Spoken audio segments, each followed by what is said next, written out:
Hello, everybody out there in YouTube land, and welcome to DC Fans United. So today I have with me four special guests, and we're going to be talking about DC's most popular hero. Pretty sure I can say that. He definitely sells the most issues. We're going to be talking about Batman. So it's going to be Batman from the comics, from the movies, and games, and all kinds of media. Anything Batman related. So I've got a good crew here to talk to us about it. Not just me, we're all here. And you guys can ask questions and chime in the chat. We always love that. And yeah, so go ahead and introduce everybody. Once again, we have Bob. How you doing, Bob? Doing all right, man. How you doing tonight? Pretty good. It's always nice to have these live streams. It's a lot of fun. Let's see. Everyone, not to single you out, Martin. Okay, we'll introduce Martin, but everyone other than Martin has a YouTube channel, so definitely check out their YouTube channels. But Martin here too, got the Batman mask on. He's a good friend of mine. I love having him on the show. He knows a lot about comics, so basically, yeah, anything comic book related, it's good to have Martin. So, how you doing tonight, bro? I'm very happy to be back again. Batman is definitely my top favorite character. Well, in comic books, for sure. Wow. I hope that my mic is not screwed up like last time. Maybe somebody in chat will let us know, but yeah. Oh, they'll definitely let us know in the chat if there's anything going on that they don't like. All right, so we also have joining us Tristan Nerdette. How you doing tonight? Pretty good. I'm just glad to have the basic topic of Batman. Makes it easier for everyone, but yeah, I'm happy to be on. Yeah, I kind of wanted to go with something really low key. There's been a lot of just stress and drama in the comics community really in the last couple days, I guess maybe a week now. I know I've been getting drawn into it more than I should have myself, but it'll be nice just to focus on something simple like Batman. Definitely. Yeah, so with that in mind, we'll probably start off talking just about Batman comics. And since I've got the mic, I'm gonna pick everyone's favorite Batman story and claim it as mine. Batman Year One by Frank Miller. Of course, one of the greatest Batman stories. I love it. And, the animated movie is really good too. It follows it quite closely. And yeah, anybody, I guess, let's see, we'll go to Unranked. What's your, one Batman comic you'd like to talk about? That's a good question. How about put you on the spot. Yeah. How about more like the Arkham games? Which okay. I feel like maybe are arguably the single best distillation of what Batman is. Huh. Okay, go ahead. So the Arkham games, the story was written by Paul Dini. At least, the main stories of them were. And there's obviously, it takes a lot from the animated series. They get a lot of the same voices. They get a lot of kind of similar characterizations. Obviously Harley and Joker play a big part in it, and Poison Ivy and all the characters that were in the animated series are also in the Arkham games. But unlike the old animated series, it's not bound by the problems of being a kid show. Because like the old animated series, it was written as an adult show, but then it had to be sort of toned down for kids. So like Joker couldn't just flat out shoot somebody. You couldn't just flat out like try to kill a whole bunch of people with the Joker gas. There had to be some like mitigating factor to it. So you get Batman and Harley Quinn and all these characters that are allowed to be as sexual and as violent as their personas would suggest, but you're doing it in a situation where you can actually be the Batman. You can actually see what Batman has to go through. And you can actually see what Batman has to and how Batman has to sort of analyze the situation and how he has to sneak around and how he has to use this combination of brains and brawn. So it's like there are probably better Batman stories, in terms of like what, in terms of like defining who Batman is. There are certainly stories that are much more important than the Arkham games, but I feel like in a lot of ways, like the Arkham games get to the heart of who Batman is better than a lot of any other single graphic novels or story arcs. That's really interesting because I knew we were going to talk about that. I actually didn't expect it from you, which is cool. But I know at least Nerdad and Bob play those games quite a bit. So definitely like to hear your thoughts, you two. Nerdad, go first. Okay. The Arkham series as a whole is really, really well done. I think Arkham Knight was definitely my favorite just because of the Jason Todd storyline. But the stories that you actually got to be the Batman, you actually got to, figure out how you were going to stealth around characters, how you were going to get. I mean, there's so many different characters in there. You've got people from Riddler, you've got Ra's, you've got oh my God, there's so many. Freeze. There's a really good storyline with Nora and Mr. Freeze, which is like a heartbreaking story. You take different insight into each of the characters that you don't always get from the comics. You get to know them on more of a different medium than you would in a comic book. I absolutely love the Arkham games. That's cool. Yeah, I know you're a big fan. All right, I guess for me, it's since everyone's already touched on a lot of the story aspects, I'm going to actually touch on the gameplay aspects where they really nailed the feeling of being, well, the goddamn Batman. Sneaking around, like one of the things I enjoyed about the first Arkham Knight or Arkham game, Arkham Asylum, was like when you pulled off a successful sneak around, taking everyone out quietly. Like that to me is like the epitome of the experience of, I guess you could say, Batman. Like that you want to get in a game is not just you're beating people up, it's you're sneaking about. And then the one thing I do give Arkham Origins, which that's the one that everyone generally hates, is the one thing I give it is it really brought in the detective mode, and really brought in like you being the detective, not just you're gonna beat up a bunch of people and this and that. Arkham Asylum and Arkham City really didn't touch on it. Then Arkham Origins, you had the whole I've yet to complete it because my graphics card went out, and then so I had to play games that were less graphically intensive, and never got back around to it once I did get the card replaced. But like the whole sub bit where you're finding out the whole bit about Black Mask, like his body double that got killed, and the Joker and everything, like that to me was excellent. Yeah, and I don't understand why most people hate that game because it's actually, I mean, it's a really good game and it's got a lot of different characters like that they didn't so much put in the other ones, like Lady Shiva and Deadshot, and you use a lot of his detective skills, like with the Enigma files, and it's a really good game. I don't understand why that one's disliked because it's one of my favorites. Let's be honest, it's because it wasn't made by Rocksteady. Right. It's pure and simple. That's all it really was. Yeah, because it really is a good game. What I played of it was fun. Like it had some areas where a little clunky on the fighting, but I mean, let's be honest. They were all can be a little clunky. It wasn't until Arkham Knight did they really get the fighting system just down perfect. Yeah, but that Deathstroke fight was amazing. That was a good fight. Yes, it was. I did make it that far. Yeah, that was right close to the beginning, but that fight was hard, but it was really, really good. It's the one game I hadn't played, but the Origins one. Sounds fun.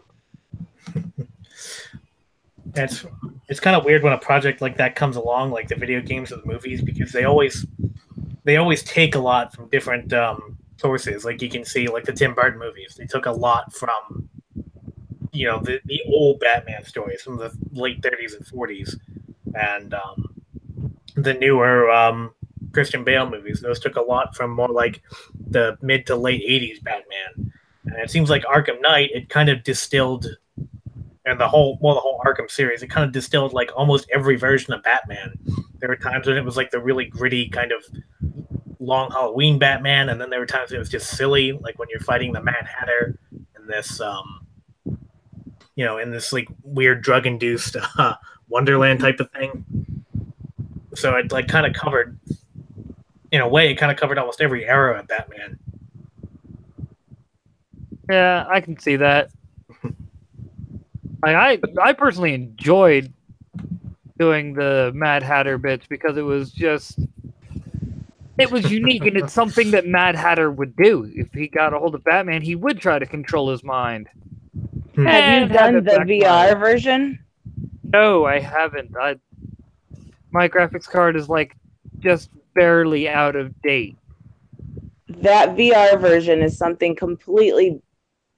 I mean, you literally are Batman. You literally get to watch yourself, see what happened to Nightwing. It is absolutely insane. It is literally like being the Batman. I've played a lot of VR games, and that is probably still, even though it was one of the first ones out, it's still probably one of my favorites. It's insane how good it is. Huh. That does sound cool. Want VR even more. It's so worth it. I haven't tried any of that stuff. The VR stuff. It's really coming along then, huh? It is, and that's an older one, and you really, really feel like, you go down into the Batcave and you suit up and you look in the mirror and you can see yourself slowly turning, descending into that Joker profile. You get to see Zaz. It's terrifying and it's fun. It's amazing. That's cool. I guess my problem, DC Fans United, when you ask me like what I consider the definitive Batman story is, and the reason I went with I didn't phrase it like that. I was just okay. like, what Batman story do you like or want to talk about? Oh, okay. Well, I guess I misheard you then, but I guess what I was trying to get at is that, like, to me, like, there isn't necessarily one Batman. There's like multiple different kinds of Batman. Oh, sure. And so it's hard for me to like pinpoint, like, I don't know, sort of a definitive Batman story, because there's definitely stories that had a really big impact on the character, but sometimes those stories contradict other stories too. So which one is the true Batman? That's a good point. People always want to say things like Batman never smiles or Batman never uses guns, but there's stories where he's done those things. It's just depends on the era and who was the writer and all that. So I get what you're saying. Well, what are like a few Batman comics or stories or graphic novels or whatever that you like? Okay. Let's see. I kind of like, this is kind of one of those corny ones I was talking about, but the one old Neil Adams like Christmas story, where like Batman just spends the whole night in. Is that Noel? No, that was Lee Bermejo. Oh This is like, it's like a 6-page backup story. It's in like some Christmas anthology, but it gets reprinted on a pretty regular basis, and it's about how like Commissioner Gordon invites Batman into the police office for the night, and Batman's like, I can't really take a night off. I mean, crime doesn't take a night off. And Gordon's like, come on, just this once. And so Batman spends the whole night like in costume, making basically merriment with the Gotham City Police Department. And then you see what's going on throughout the rest of Gotham City, and there's a whole bunch of people that they're on the verge of committing a crime, and then something will remind them of Batman. So it's like the specter of Batman is sort of like kind of like acting as this like Christmas spirit that's kind of keeping everyone safe, even when he's not actually doing anything. So like there's some people that are about to mug this couple, and then they just stop because something reminds them of Batman, and they just feel guilty, so they stop. And then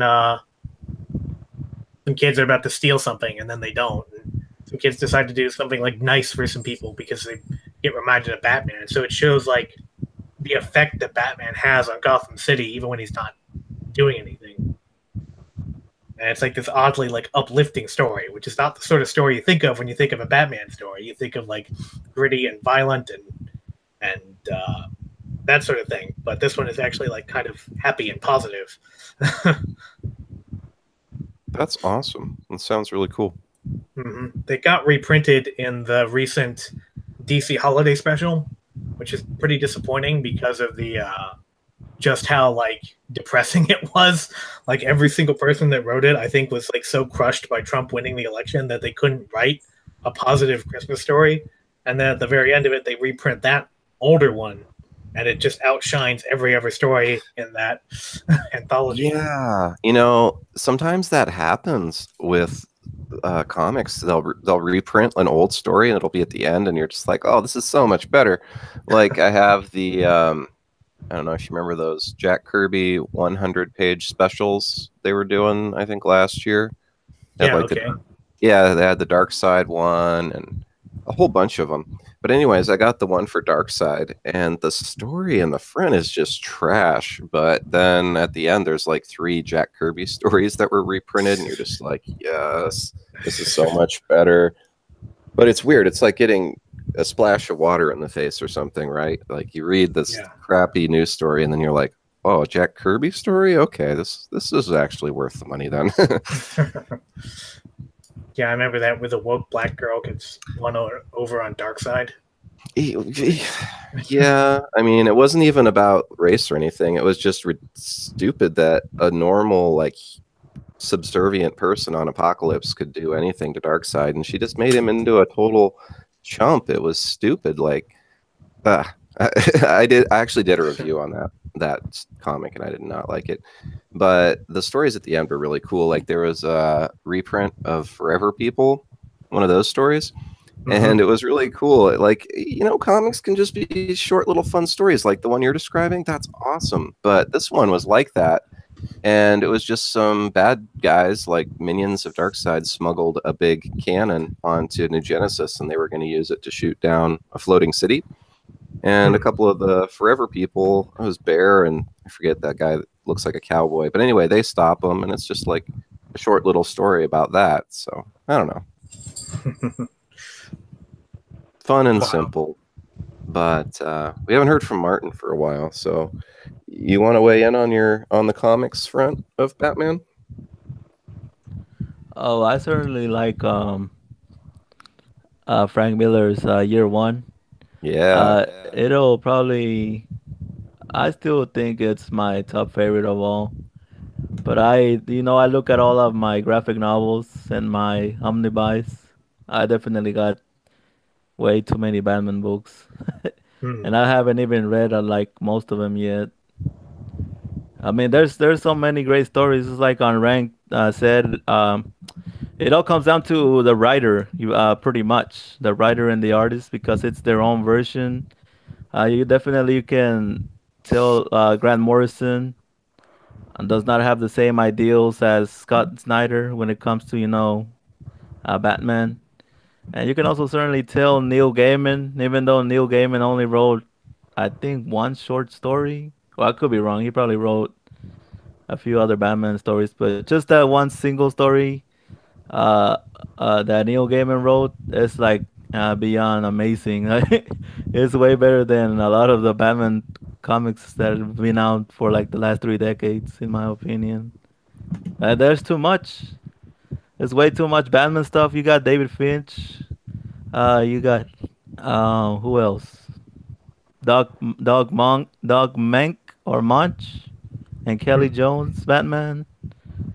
Of course, you have Jeff Loeb, who did Long Halloween, and then Hush and Dark Victory. Even though those stories don't get too much love anymore, there's actually a lot of people who think those are overrated now, but I still enjoy them a lot. And of course, yeah. Well, Long Halloween did inspire the Dark Knight movie for sure, but I mean, then that whole trilogy got inspired by, as it was mentioned before, a lot of stuff from like the 80s and 90s when it came to Batman. Yeah. And I still haven't read, there's a lot of stuff I haven't read yet. I have the entire War Games collection. I have No Man's Land. Contagion, Cataclysm, Batman Legacy, New Gotham. There's just way. Oh, and also Shadow of the Bat. I haven't read all of those books. Oh, and I also haven't read all of my Batman Eternal stories, but I was almost done with those. And also Batman and Robin Eternal. And of course, the Elseworlds Batman stories are coming out. Oh, but I do want to mention Batman and Predator. At least, at least the first one. That freaking story was just it's just so much fun to read. You got like both Andy Kubert and Adam Kubert on the art. Barely starting out, but they were great regardless. And you got what's his name? Dave Gibbons writing. Good old Dave Gibbons, artist from Watchmen. He He wrote did the the. story.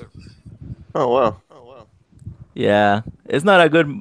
I mean, it's not a fascinating story by any means because they do copy a lot from Predator 2, as well as a little bit from Predator, the first Predator movie. But I Are mean, they? it's That still kind of very makes. enjoyable. They're probably an urban environment, like in Predator 2. Then. Yeah, pretty much all the way on up until they go into like Wayne Manor and the forest or whatever. Hmm. So I mean, yeah, I could talk all night long, like about all the Batman stories and graphic novels I have read, and why I think he is definitely my top favorite. Even though there are probably better characters out there, easily, but I just always enjoy reading about him. I always think back to when I was about 7 years old, living in a poor side of, here in Austin, Texas. And my father used to take us to our local library. And I remember reading it was a collection they had back then. And I just remember reading the first Detective Comics number 27 by Bob Kane and Bill Wow. Finger. And I just fell in love at that moment. I was like, man, it's like nothing I've ever, seen or read before. So You yeah. started with the original then. Yeah, well, definitely. I had to start. Yeah, like I said, I checked out. My father checked, a few books out for me. I read a lot of like, Batman collections when I was very little, and of course, I read Dark Knight Returns when I was like barely 10 years old, and that was another mind trip. And as far as the Arkham games, I don't know. As far as I know, Paul Dini only wrote Arkham Asylum and City, so those are my favorite for sure. I never actually played Arkham Knight, so I don't have much to say about that. Yeah, Cool. that's all I gotta say. Yeah.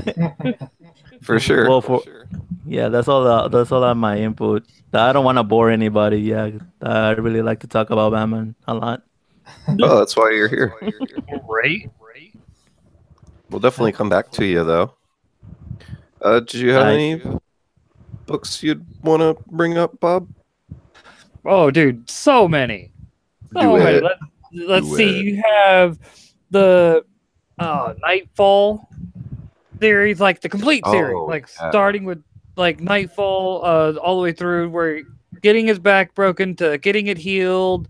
The whole in between, him kicking Azrael's ass. I think that's the dude's name. Yeah, Mhm. you're right. Yeah. That's what I thought. I was about to be like, oh, no, I screwed that up. But and then you have like Batman Rest in Peace. Of course, it's already been mentioned, but Hush is a good one.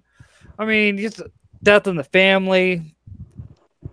I mean, even though it's technically a Joker story, the Killing Joke is still technically a Batman story. That's one of my faves. I mean, the list goes on and on. This is Batman we're talking about. And that's without even touching on, like, once again, the animated series, the Arkham games, the Dark Knight duology, because I refuse to acknowledge the third movie. Oh, you don't like that one?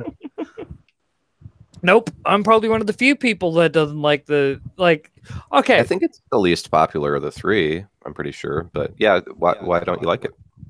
well, Yeah, Dark Knight Rises is so much garbage. I agree. thank you. At least Martin's on my side on this.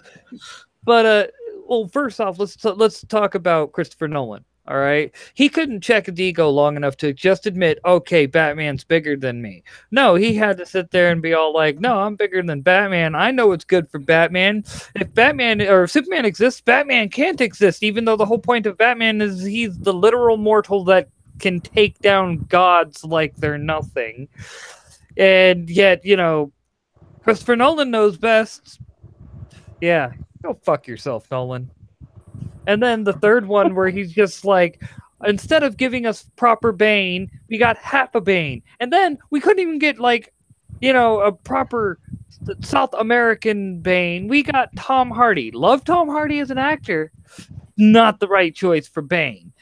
All right, and that's, I'm sorry, I was wanting to see like a 6'6", 6'7", somewhere in there, South American dude juicing up on Venom. All like, don't worry, Batman. I'm about to break you, and you are going to enjoy it. Yeah. Like, I do wish they'd used the more original Bane. I think I was just happy that he was actually intelligent, though, compared to the Batman and Robin Bane. oh, very true. Very Just true. a joke, but You think that darkness is your ally? that's a pretty good impression. I like that. But I mean, and on top of that, let's see, I think Miranda Tate was the character's name that was supposed to be Talia al Ghul. And it's like, you didn't even give us a proper Talia al Ghul. You just, that movie was nonstop, just missed opportunities for greatness. Like, they could have ended it. The only thing I think that movie got right was it showed Batman's intelligence by having him be the one who fixed the autopilot on the Bat. That's the only thing that fixed it, or that they got right in that movie. But that and Anne Hathaway does make an excellent Catwoman, because she does. Yeah. I think she I'll admit I've always had a bit of a thing for Anne Hathaway, and I think so. To me, Anne Hathaway could pull off Lois Lane because she had that brunette look. You know what I mean? That naturally beautiful brunette look. What do you think of Amy Adams as Lois Lane? I'm not saying Amy Adams is not an attractive woman. I'm just saying, why the fuck are they hiring another goddamn redhead? Didn't they make the same mistake in Superman Returns? They made so many mistakes in Superman Returns. Lois Lane's casting was like the least of their problems. Well, but Brendan Ruth got so screwed because he actually was, you could tell he wanted to do good in that role, and he tried his damnedest to do good. He had a good look. Mm-hmm. And there are parts of that movie that are good. Like when he rescues the airplane, that's gold. Give me an hour and a half of that. But creepy, stalking Lois Lane or whatever outside, using his X-ray vision, and he's standing on a kryptonite island or whatever, and that makes him weak. But then he can pick up and carry a whole island of kryptonite and fly into space. Oh my god! I give them credit. They had him shoot up into space, get a heavy dose of the sun's UV rays before he did that. They at least had him get supercharged, if you will, before trying to do that. That was not enough, though. They should have had him go to the sun or something. I don't know. Plus, too, just the optics of it, freaking Kumar from Harold and Kumar is one of the henchmen, so he's just kicking Superman while he's down, and of course you got the whole Kevin Spacey issue now too. So maybe we'll just very true. And this is the thing that's bothered me about Kevin, the various people who've played Lex Luthor. They never gotten until Jesse Eisenberg, who got the intelligence right. He got the intelligence right, but then he's built pretty much I am. And it's you motherfucker, put on about 40 pounds of solid beef and you might actually make a convincing Lex Luthor. I think that was Grant Morrison's fault. Because in the New 52 Action Comics that was written by Grant Morrison, he had this idea that Lex Luthor would start off as a really skinny gamer type who was yeah, just no muscle mass, actually a little bit of fat, always drinking like energy drinks. And then when he saw Superman, he realized that he had to be something like more than he was in order to keep up with somebody like that. And that's when he started to get really, really jacked into the Superman of like All-Star Superman. You know, that actually makes sense. I like that. I'm not sure if Zack Snyder thought that far ahead, but I think that's where he took inspiration from. I think so too, because he's in prison and they show him shaving his head and stuff. Like he's trans. Oh, we talked about this before, but yeah, he's transitioning into the more conventional Lex Luthor. I think He has the personality nailed down perfectly. If he puts on the muscle, he'll be able to pull it off. And look, you know, to get it back on Batman, may I say, once again, I'm one of the few people that like Batman v Superman. So, just saying. oh, we should talk about that. What do you think, Martin? Well, besides that movie being a pile of shit, you know, I mean, because let's face it, Zack Snyder has probably only read Death of Superman, Dark Knight Returns, and that's about it. Or and Watchmen, of course, because everything else that he uses is like, what the fuck, man? It did. Couldn't they get a better? Yeah, couldn't they get somebody who knows how to direct real like comic books? You know, like somebody who actually tries and has read something at least. And somebody other than Joss Whedon, please. Yeah. I actually didn't really want to see that movie at all to begin with because I'm very familiar with, World's Finest, the cartoon, also the comic books. And then I read the Superman Batman. I have all of those books also collected in trade paperback. Yeah. And as soon as every time I read those and I realize that everybody just talks about Batman versus Superman and that's what, a lot of people like. I'm like, man, you people really need to like sit down and read these, graphic novels, or at least watch, the animated Batman and Superman movies because, yeah, you guys are just cheering for a whole bunch of garbage. Right on. Well, let's get some more people's opinions, then we'll come back to you again. Just out of curiosity. No, it's cool because right now we have, one person who likes it and one person who doesn't. So, Nerdette, what do you think about it?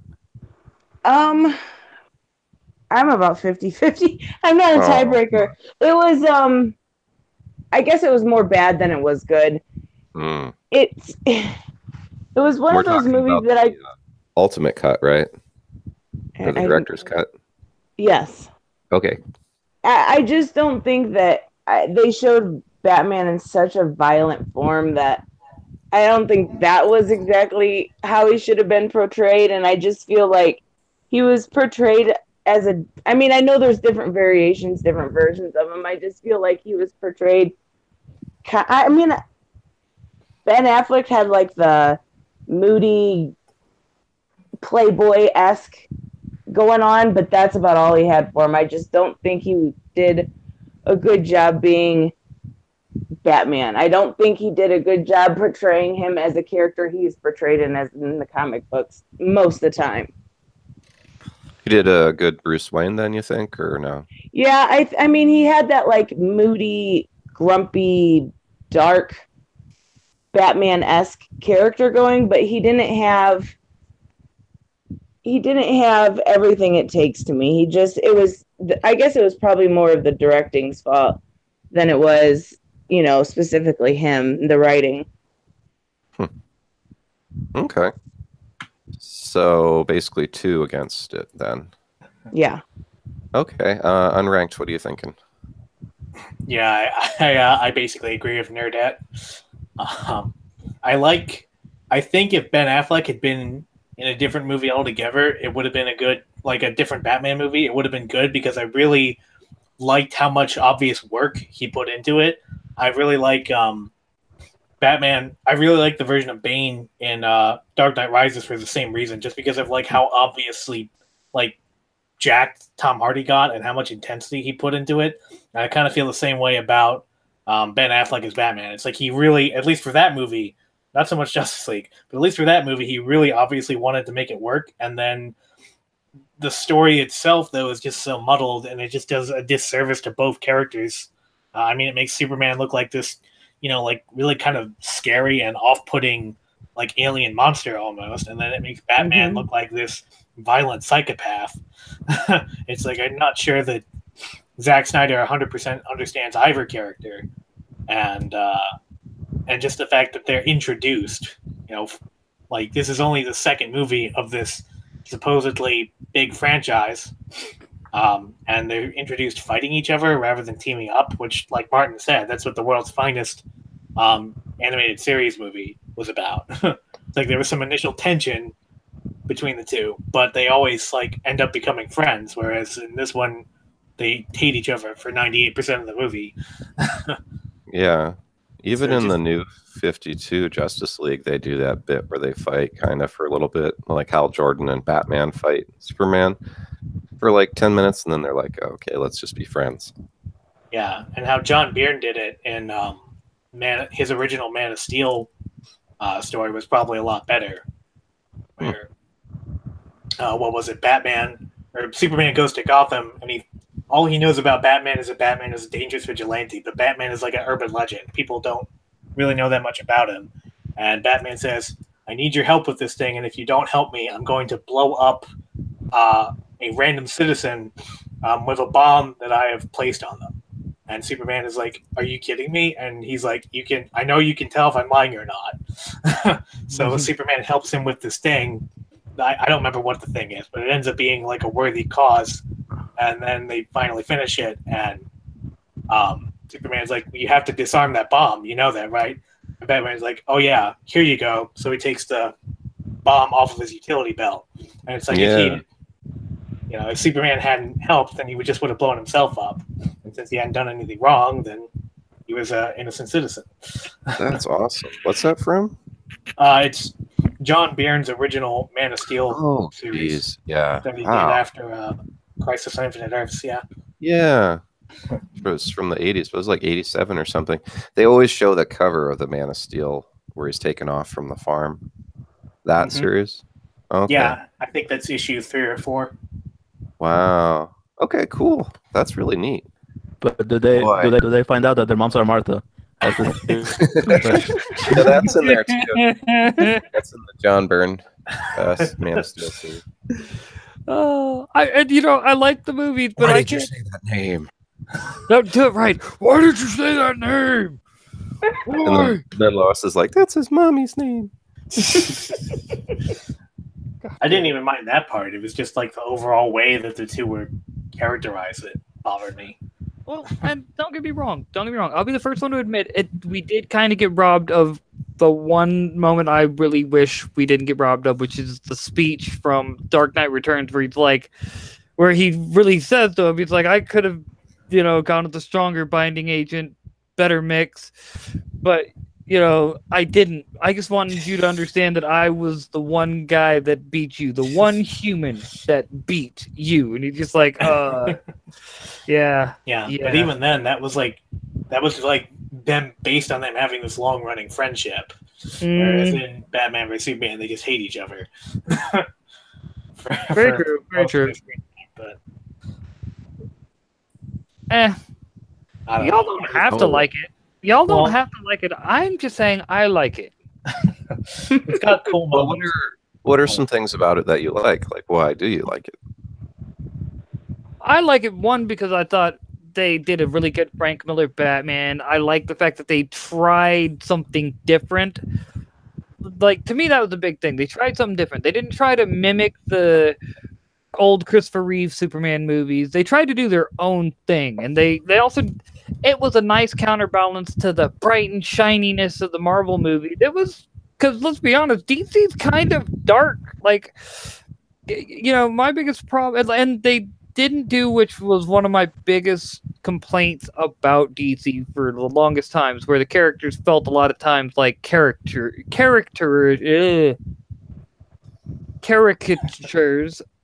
and not like people. Whereas Marvel, they were deeply flawed, and this, that, and the other. Like for DC, it was always like Superman was always this perfect person. You're like, man, god damn it, I will never be as good as him. Batman, always like super smart, never be good as him. You know what I mean? Like, whereas Marvel had the characters that were flawed that you could relate to. And that's what I liked about it. It showed that even these gods could be flawed and have their own problems. And it's like, oh, thank you, God. At least Zack Snyder understood that. Like, it's the little things I appreciate. And granted, the ultimate cut is, I agree that the theatrical cut is shite, but the ultimate cut is. There's a few things that the ultimate cut definitely helps with and addresses that were some of the main criticisms people had.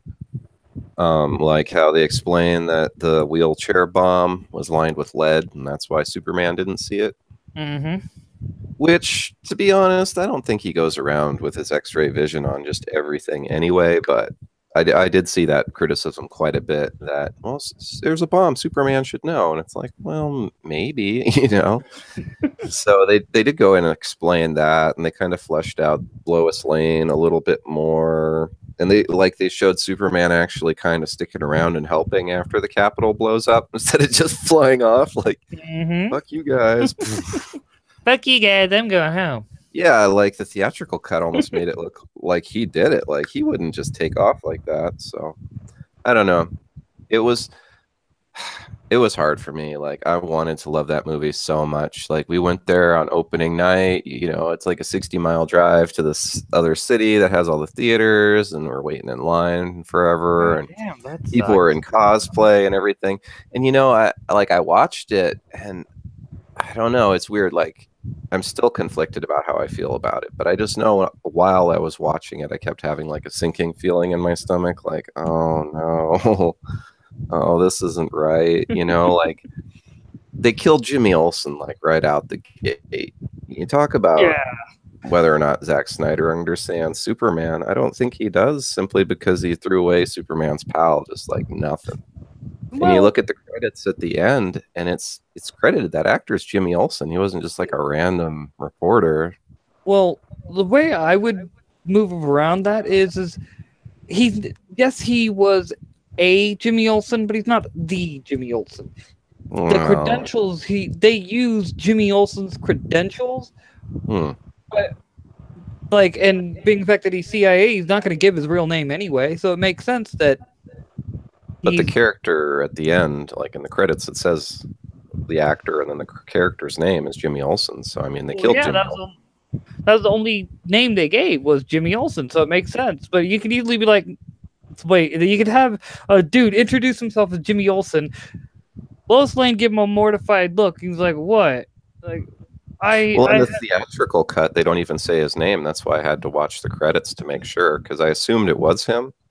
But they knew what they were doing. They were kind of ashamed of it. You know, they cut his name, but they didn't remove the name of the character.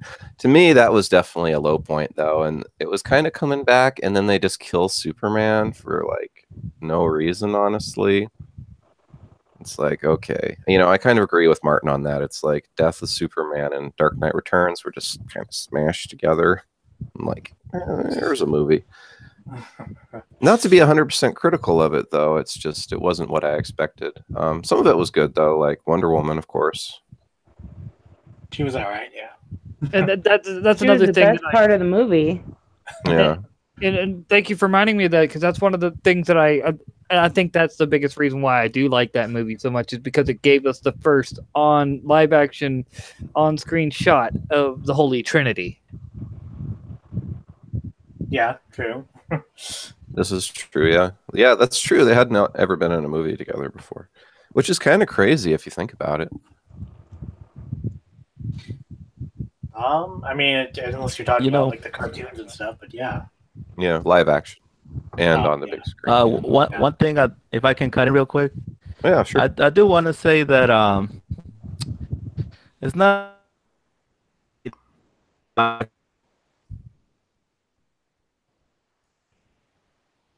Are you guys hearing him?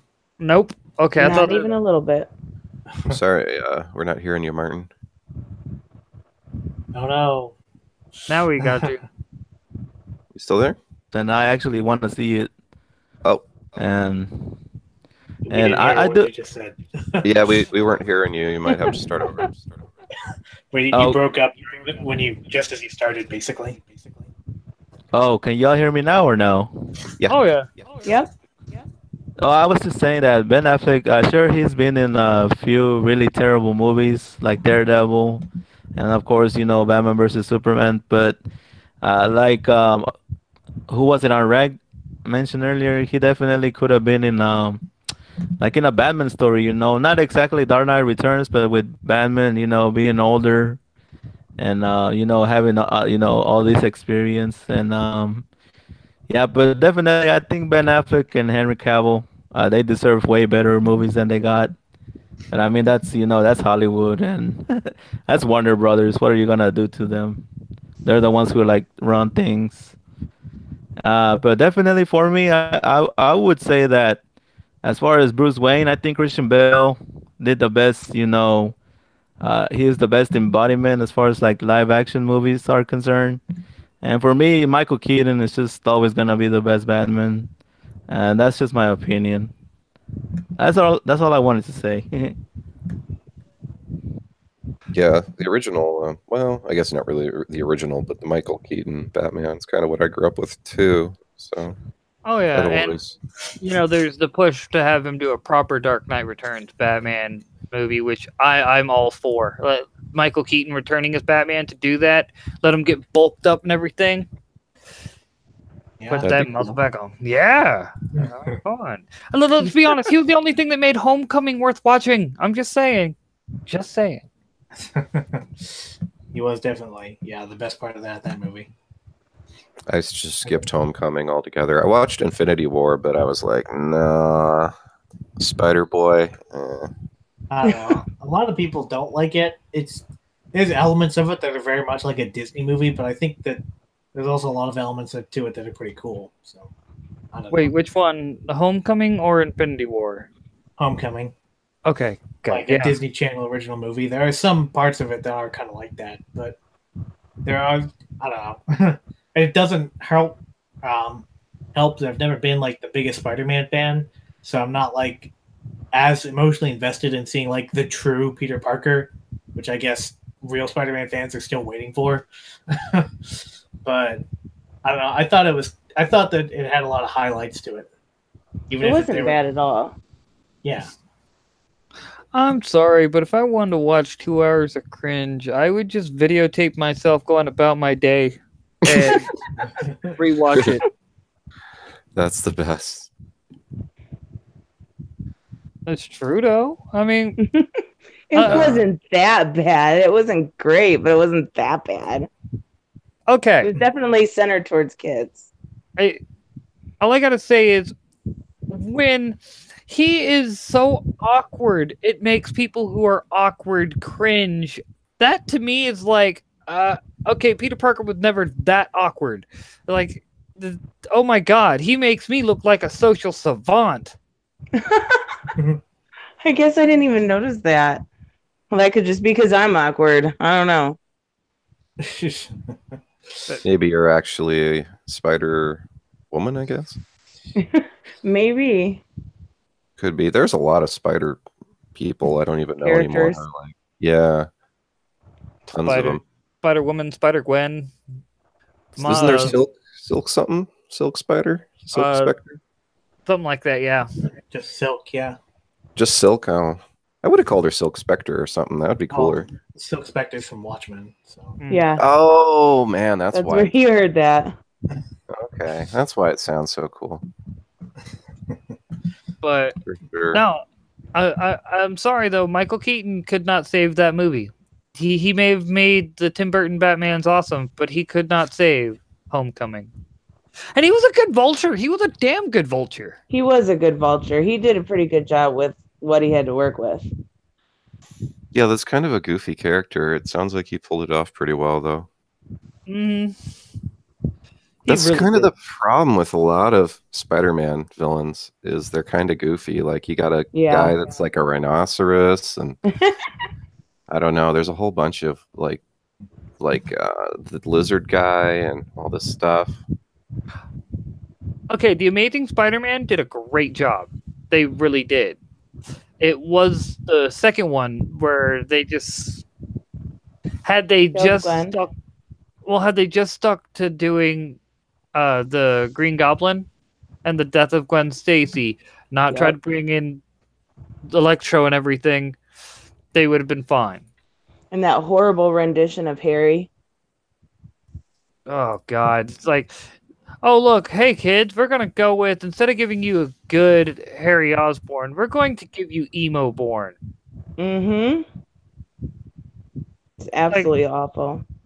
So a couple of people were with Bob in the chat on BVS as well, so you don't have to feel outnumbered. Yeah, I saw that. Oh, okay, you're watching the chat too. That's cool. Yeah, a few people like BVS. I don't know, it's real divisive. Kind of like the movie itself, in my opinion. Like it had good parts and bad parts. Well, What do you think about this then, Bob? Do you prefer BVS or Justice League?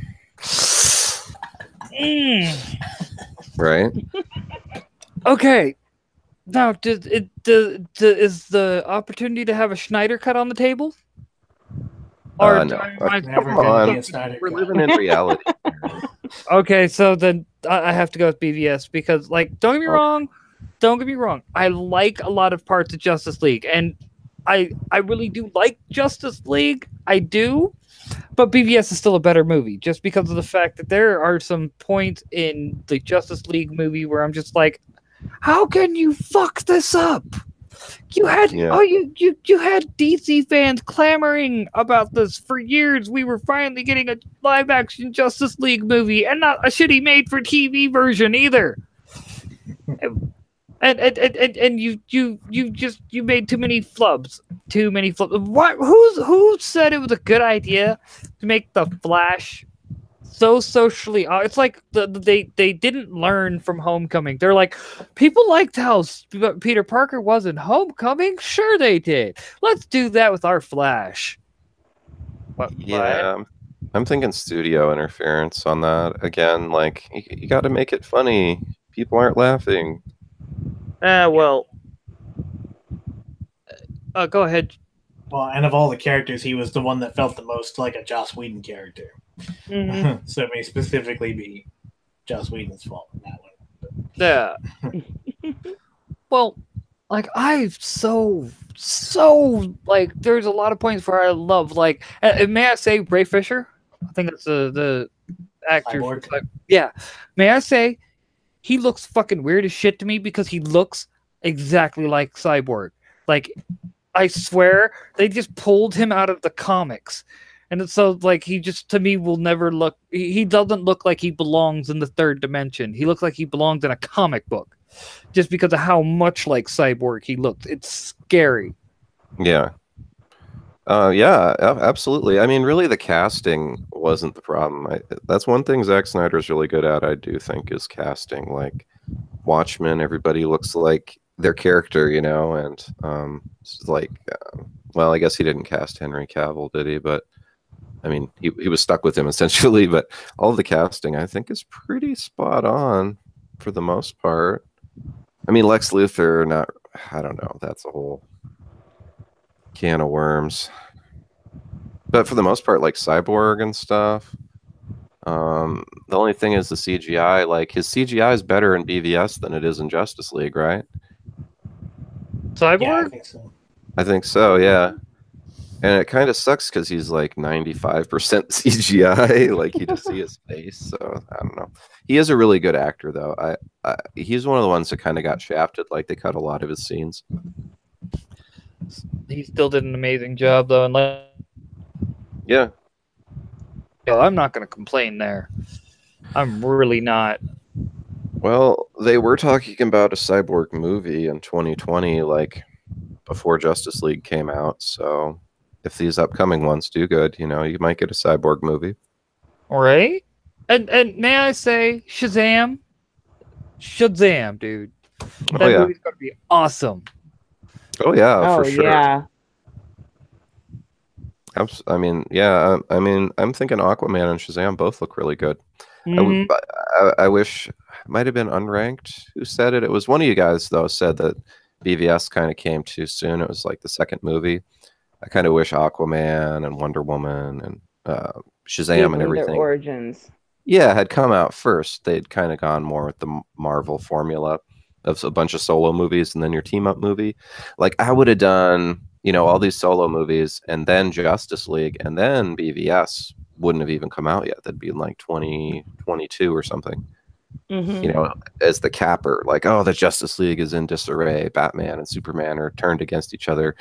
And like the way it was sold was Batman versus Superman. It wasn't the death of Superman and Dark Knight Returns squished together. So I don't know. And I do agree. You have a valid point. If they separated that and done like the death of Superman or Dark Knight Returns, I can see that. Yeah, Like, I think. but I'm a big Dark Knight Returns fan, so I'll admit I'm kind of.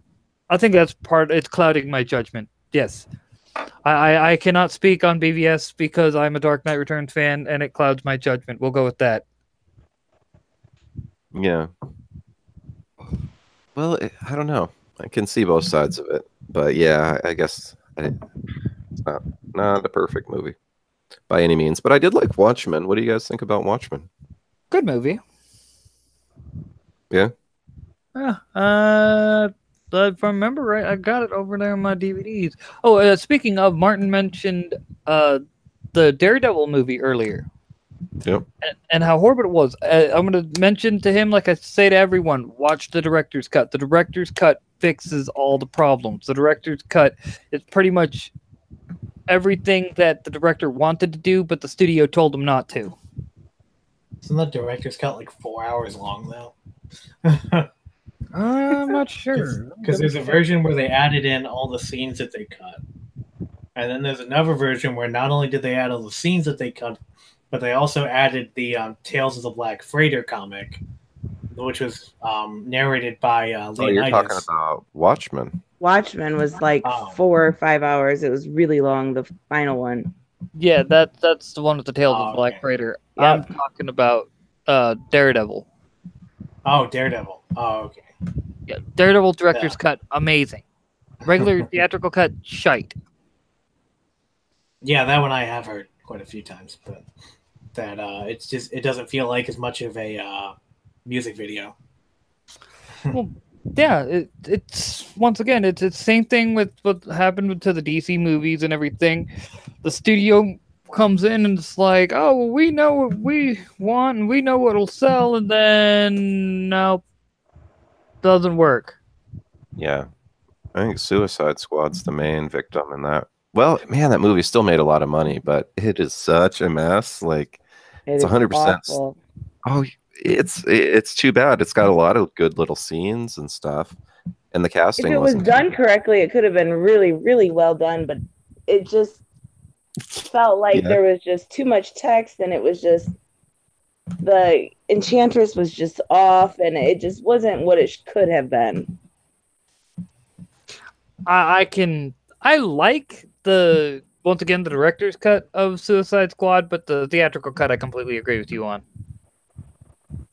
That one though, the director's cut doesn't really add that much, does it? It adds about another 20 minutes to it, 20, 30? No, not 30. Wasn't it like 14 or 15? Maybe 20. We'll give you that. It added a little Joker stuff, right?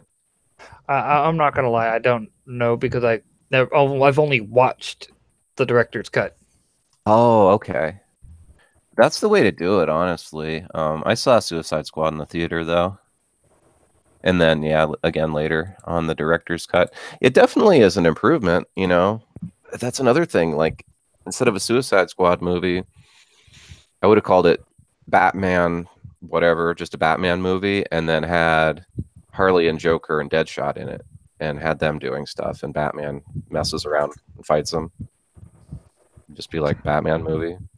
And like the biggest complaint I've heard from people about Deadshot, and I think even y'all mentioned it, is the fact that it just feels like the Will Smith's Deadshot just feels like every other character Will Smith plays, pretty much.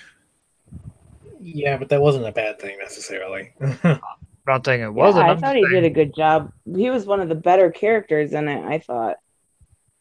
Yeah, me too. It's kind of like just Will Smith showing up as a better actor than most of the other people that were Yeah, trying, exactly. unfortunately. Even though him as Deadshot is really strange if you think about it. Yeah, because Deadshot's a trust fund baby that took up killing people because it was something to do. Not some hard guy from the streets like Will Smith played, but I don't know, it worked. Yeah. He had a Yeah, little he more did. charisma. Yeah, exactly. This is how I cut and run. Oh, and the Batman. I actually liked Suicide Squad a lot because it felt a lot more like a comic book than a lot of other comic book movies. Like the way the characters would just sort of randomly appear in it. Like how Batman just appears in both Harley Quinn and Deadshot's like background, but like their origin story. I thought that was kind of cool because that's exactly what comics do. The characters just randomly show up and leave, and you're just supposed to. It's like normally the movies like take time to explain this stuff, and this movie, I don't know, it just assumed that you knew who Batman and the Flash were, which I think was a reasonable assumption. Which, may I say, the guy that they got to play Captain Boomerang, being the fact he's actually Australian, well done. I'm happy about that. He was really good. Like, that was one of the few choices where I think everyone agreed that they at least got somebody who is actually believable to be the character he's portraying. Same with Katana, she was good. She was okay, yeah. So Yeah. little, they didn't let her do much, though. She had very few lines. Yes, but I think that worked to their favor. Because they already had a lot of characters in that movie, and by just having Katana pretty much be there to kick ass and take names, that worked. It made it to where they didn't really have to go too much into her backstory. It's like, oh, well, see, the reason why she talks to the sword, her husband's soul is trapped in it. Done. Moving on. Yeah, but she could have said that. He didn't have to talk for her. Yeah, I was going to say that, too. Like, when she gets on the plane or whatever, and Rick Flag's just like, this is Katana. She kills people. And Harley's like, nice to meet ya. And Katana just looks at her like, they didn't pay me to speak in this movie. Oh, I still like the one part where Harley Quinn's all like, basically just being Harley and fucking with people's heads, and she's like, let's see, 5, 6, good health. At the going into Katana, and she's like, single child, daddy wanted a son, so you gotta hide behind a mask. Dink takes off mask. I'm not hiding. And you could like see the look in the actress's eyes, like she was channeling straight Katana from the comics there, just like, fuck with me, Blondie, and I will fucking end you.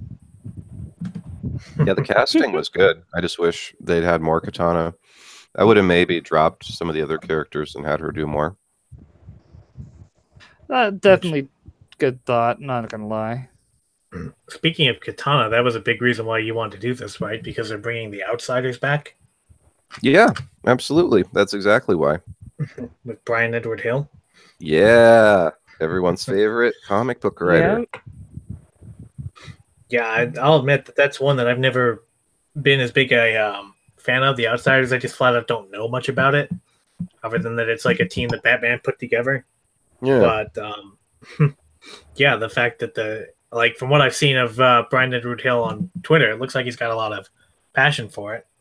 Yeah, that's what's so cool. And Nerdette, I don't know if any of the rest of us, but you read his or detective comics that lead into this, right? Yeah, yeah, his run's really, really good. Oh, tell us about it. I don't know if the other guys did too. I'm sorry, but go ahead. I mean, I guess the most recent one is just you've got, oh God, I can't even think of his name. You put me on the spot. Keep wanting to call him Karma. Well, it doesn't matter. No, the villain's Karma. Yeah. Oh my God, of course it is. he's basically knows Batman's in and out. He knows everything about him. He is him basically, and it takes Batman filling up his mind with his not only his good memories but his bad memories, showing him just exactly all the fucked up stuff that's gone on in his life to finally be able to defeat him. And he tries to get, like, everyone tries to help him. Everyone tries to, like, Black Lightning tries to help him. And he's like, no, I'm doing this on my own. And he does. And he's finally able to. And that's the lead up to the next series. It's really, really good read. I've been wanting to read it. Yeah, It's me worth it. too. I just haven't been able to pick it up, but I'm definitely going to go out and buy the floppies. The art on it's really good too.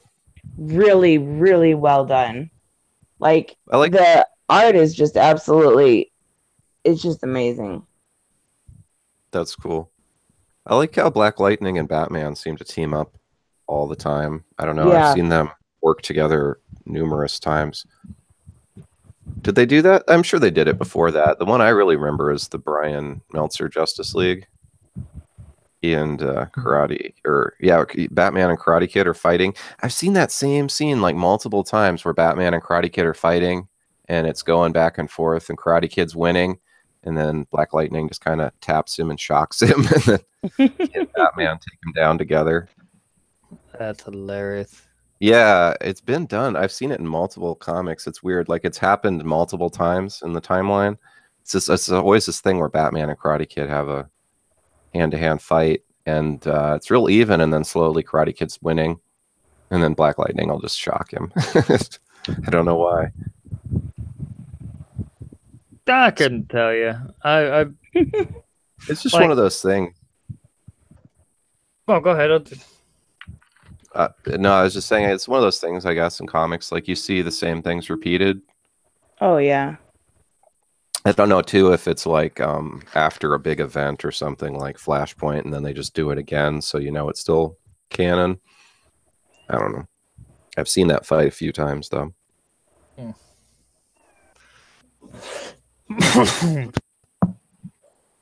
So, yeah, they're a good team, too. And Black Lightning, of course, was one of the original Outsiders. Him and Katana both. So, it's glad to see them back. Got a couple new ones on the team. I don't know why they didn't put Halo and Geoforce on it again, but I think Geoforce has been doing stuff in the Justice League, so maybe that's why. Be right back. Need to get more coffee. Yep. He quit smoking cigarettes, so it's coffee now. That's what he leaves Still for. coffee at almost midnight. Oh, yeah, it's the only way to do it. The sad thing is, I got to set down the headset, and I'm hearing like he quit cigarettes, and so it's a coffee. No. You have no idea. If it wasn't for coffee, I'm already like, I need my cigarettes. But at least I got my coffee. At least I got my coffee. You're doing good. Right? It'll be 2 weeks Tuesday. Well, that's awesome. Yeah, it really is. Oh yeah, I can't wait until I've hit like the 6-month mark, and then I'm no longer having those moments where I'm like, I want a cigarette so badly. But yeah, be right back. It takes a lot of willpower, though, quitting smoking. I've heard it's one of the hardest things to quit. Yeah, it wouldn't surprise me. But Yeah, I'm glad I never got started on it, but still 2 weeks, that's good. That's, well on his way. yeah, no kidding. I haven't heard from Martin for a minute. What do you think about Suicide Squad? Favorite movie ever? Oh, no, you hate the Suicide Squad. I already know, but go ahead and tell us about it. I don't necessarily hate Suicide Squad. Yeah, I just don't really like. I don't like him since New 52. At least the current version, because I always appreciate Paul Dini's Harley Quinn the most, and I mean, I don't really have much else to say. All I know is that Suicide Squad is just, in my opinion, they're never gonna be as good as Gail Simone's Secret Six, but and I think one of the newest animated movies, the Suicide Squad, what is it called? Hell to Pay? I forgot. Yeah, Hell to Pay is actually something they stole from Gail Simone's Secret Six run. And Really? yeah, I've definitely heard a few comic. I watched some comic book channels and some YouTubers, went and talked about it more in depth. But I mean, I never really finished reading Gail Simone's Secret Six. I only read like maybe like half of it. But her run is always really good. I'm a Hmm. big fan of Gail Simone, and I mean, I don't know. I completely skipped the Suicide Squad movie. I mean, the Joker looks like pathetic as fuck to me, Right? and yeah, I don't know what else to say because I don't want to make anybody upset or angry. It's just that's my opinion and the way I think. Yeah, that's Right. cool. Oh, well, I mean, me and Bob would disagree a lot because I think Homecoming is the best Spider-Man movie ever made, but that's just my Really? opinion. Well, there you go. Yeah, and of course, he can, he has his reasons for not liking it. But I like it because it has a lot to do with the Ultimate Spider-Man universe, and that's definitely one of my favorite, runs in all Spidey comics. But that's it. I don't really want to talk much about Spider-Man. Let's just try to focus on Batman. Right. Oh yeah, for sure. And I don't know what else to say. The Outsiders. I'm also not really familiar with them. I've never read any of Batman and the Outsiders, although I know him and Black Lightning have always Yeah. been a part of it. And I think what's her name, You're talking about Vixen too. Oh, I could be wrong. That's probably a different character. Some other I chick th- has always been in the Outsiders as well. Some chick that looks like Vixen, but I don't yeah, know. I think you're right about that. I know the five original ones, but I'm pretty sure Vixen joined in too. And Nerd and yeah, Nerd and Nerdette. She said the writer who's gonna write that, the new run. I might give it a chance.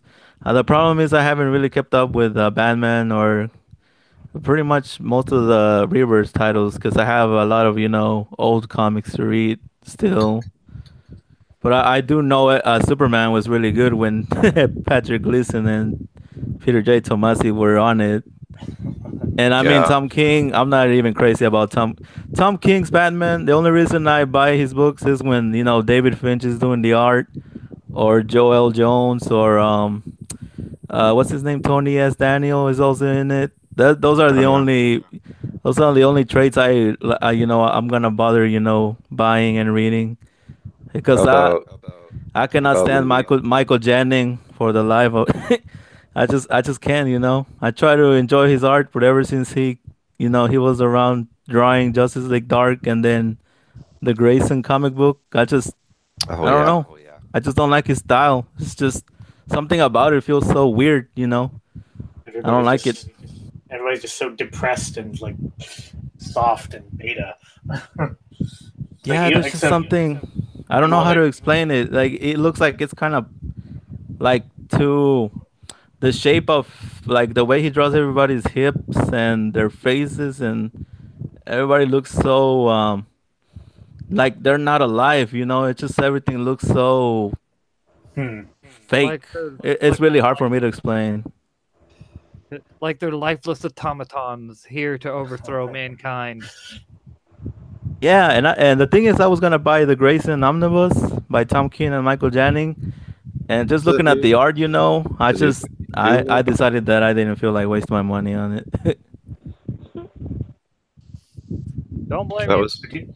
was that from the new 52? That Grayson book? Yeah, Yeah, that was after Future's End where they like pretended to kill Grayson, and then I mean whatever Nightwing, and then he's like, because of course Dan Didio, everybody knows how much he loves Nightwing, and Yeah. so he thought Grayson was gonna fail, and it turned out that all the fans, all the Nightwing fans love it.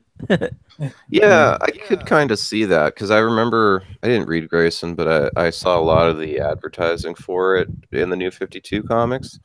And at the time, I was kind of thinking it would probably sell pretty well with Nightwing fans, especially the ladies, because he's like a secret agent and everything, right? It's more like that angle. Yeah. Yeah, so Oh, and one thing that we forgot to mention, and I think it's very important. Without Batman and all of his, mythology, we would never get, Nightwing, or Robins, or Batwoman, and any of his Or villains Red Hood. are very iconic. yeah,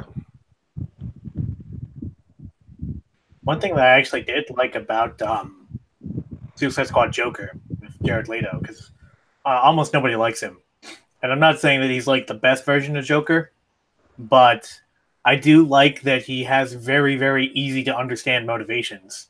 It's just he wants sex and he wants money and he wants to be a gang leader, and that's really it. He's not trying to be some like larger than life agent of chaos or whatever. He has just these very, very simple, sort of carnal motivations, and that's why he does everything he does. And I feel like a lot of people tend to overthink the Joker, and I don't know if that's always the best solution. I hated his look.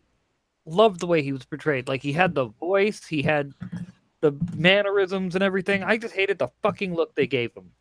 Huh. Yeah, that kind of weird American History X look. Mm-hmm.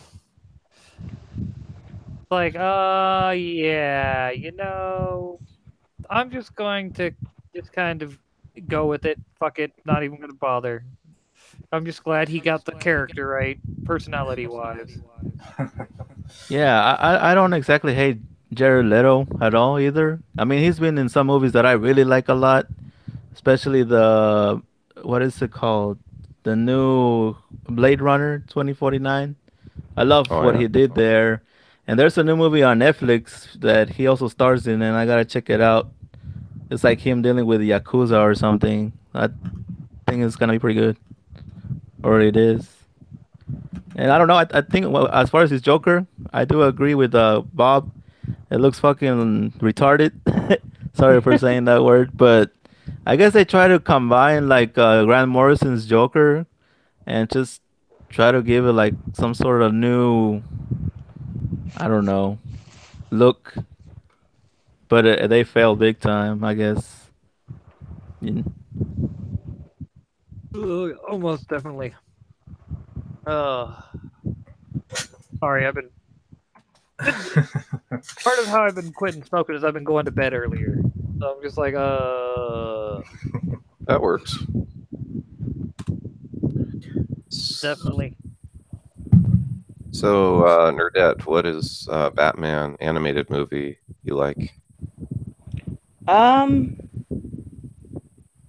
trying to think of a good one. I mean, There's a Under lot. the Red Hood's really good. Gotham by Gaslight's pretty good. Yeah. What was it? I'm trying to think. Probably Gotham by Gaslight's the best one I've seen lately. Yeah. I mean, it didn't stick too completely to the comics, but it was really well done. And there was some stuff like with Pam in the beginning that wasn't very well done, but the way they used Selena and just, I mean, you knew who it was going into it, but you were able to guess a lot quicker than in the comics that it was going to be Jack the Ripper. But I mean, that I kind of guessed if you were watching that movie, you knew it anyway. But I enjoyed it. It was like a solid 8. That's cool. Okay. I like Under the Red Hood as well. That's one of my favorite. Gotham by Oh, Gaslight. Bad Blood's another good one. Yes, it is. Oh my god. I forgot about that. That's a really good one. That's the thing. There's a ton of them. May I say, it may not be Kevin Conroy, but what's his name? Like something like Jerry O'Hara or Mora, something like that. The guy currently voicing Batman in the movies, he does a really good job. And he does a good job channeling that, Kevin Conroy style. Yes. He's the one who voiced him in like Justice League Dark and stuff like that. Yes. Okay, yeah. I think he's good. I like his voice for Batman. It's not too over the top, but it's pretty good.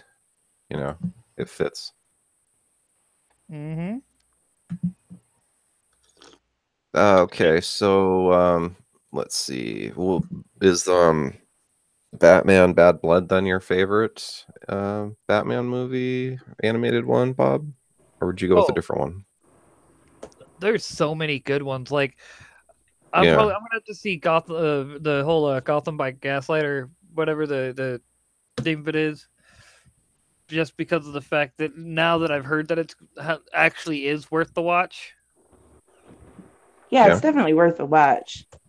Like I've been wanting to see that, and The Killing Joke. Still haven't bothered to see that. But for me, my favorite Batman animated movie, I have to go. I'm torn because Son of Batman is damn good. Oh, I forgot about that one. That is good. But at the same time, Under the Red Hood, man, just the return of Jason Todd and like the fact that they did it so right. The only thing I was disappointed about was the fact that they didn't have Tim Drake. Like that was my biggest complaint about that is they didn't have Tim Drake. That was like you needed the third Robin there to really, I guess you could say, to really show how far he had come since the death of Jason Todd. Like, and going into how like they could have used that as an opportunity to go into how he had been pretty much beat down after the death of Jason Todd, and Tim Drake pulled him back from that and everything. It's just like, it's such a missed opportunity, but still a very good movie. Oh yeah, what about The Dark Knight Returns animated movie? Well, that's a given. We all already know that's a given. I mean, come on, they even got RoboCop to voice Batman. I'm just saying. And I'm a kid of the '80s. I'm a kid of the '80s, and so that says something. But that's a given. Like, I after expressing my extreme love of The Dark Knight Returns, like I even like The Dark Knight Returns Part 2, like the actual, or Dark Knight Returns Again, that everyone's kind of like about. No, I liked it. Fuck you guys, I liked it. And if you want to fight me on this, I'm just gonna be like, screw you guys, I'm going home. Taking my toys and everything.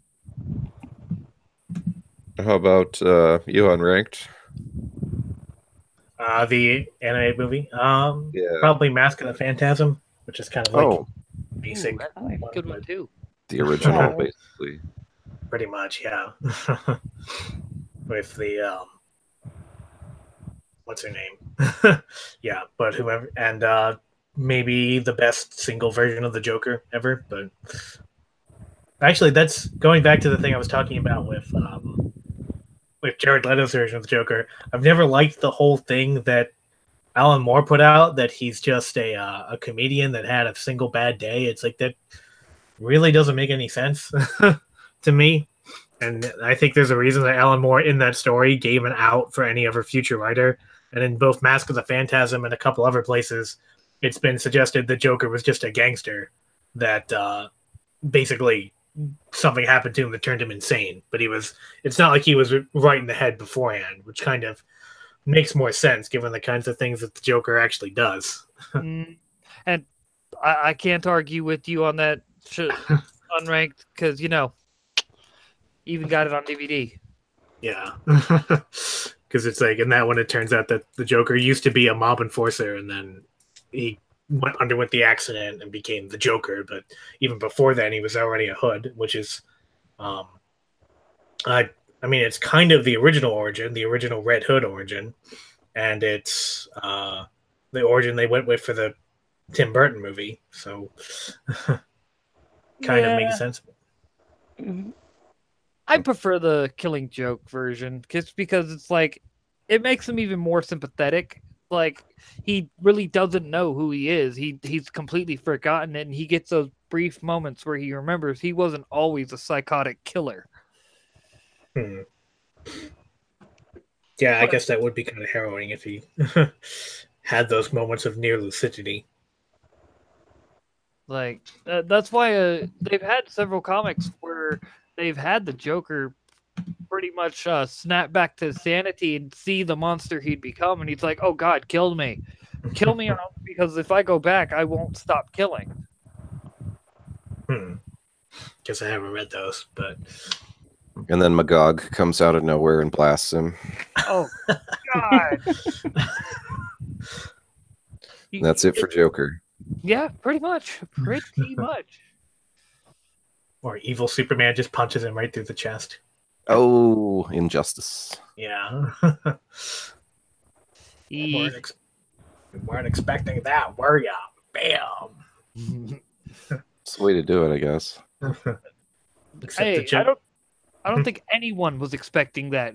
They're all reading. All of a sudden, they just see Superman pick them up. And I'm handing you your heart, literally. Joker's just kind of looking down at his still beating heart as it slowly stops. Oh, well, this is unexpected. Keeled over. and then Injustice series is so good, though. Mm-hmm. And this is just It coming has from its the guy moments. who only played the games. Well, they're a good tie-in. They don't I- explain everything, but they do explain quite a bit. Yeah, I don't know. I guess I just don't like how like nihilistic they are. How like because in the game you get the sense that like Superman was ramping up to being a totalitarian dictator, but it wasn't. It was like kind of an incremental thing.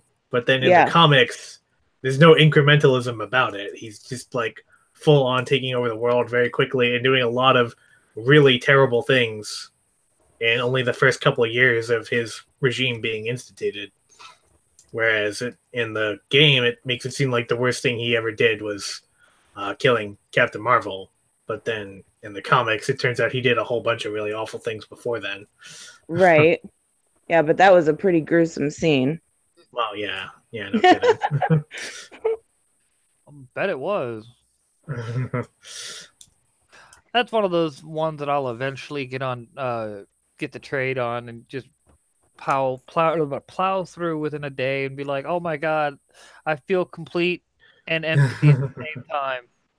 Well, There- and then it explains a lot from the first to the second game too, because you don't know what happened exactly to each character and why they disappeared and why they're not there. So you kind of get a good explanation of the background too. Gotcha. So Superman's got like Black Adam's personality or what? Black Adam actually aligns himself with Superman. Yeah. Oh, yeah, it seems like it. Because you're talking about him like tearing people apart and stuff and taking over. Like Black Adam's done that kind of thing. Like he's brutal. He'll just rip people apart. It's crazy, or punch straight through them and stuff. Yeah. There's parts of Injustice that are really good, and there's parts of it that are. What? Oh, like the harder. worst is when Black Adam killed friggin' Psycho Pirate. Oh yeah, and he just puts his Pokes fingers his- right through his. Yeah. Ugh. Those panels are burned into my brain forever. Like, what has been seen cannot be unseen. It's pretty horrible. He just pokes through his mask and it goes like straight through, and his brain and everything comes out. I kind of Yeah. like Psycho Pirate too, even though he's such a horrible person. Like, it's such a unique character, like for a Mhm. villain. Plus, two from Crisis on Infinite Earths, just him being such an important part of that and stuff. And then Black Adam, you know, he's looking at Black Adam and he's like, "You're afraid. You're very afraid." And Black Adam just freaking kills him. Guess not. No, I'm not. Bam. And he kills Tara shortly. Was it before that? Right before that? He's like, ugh, I don't know.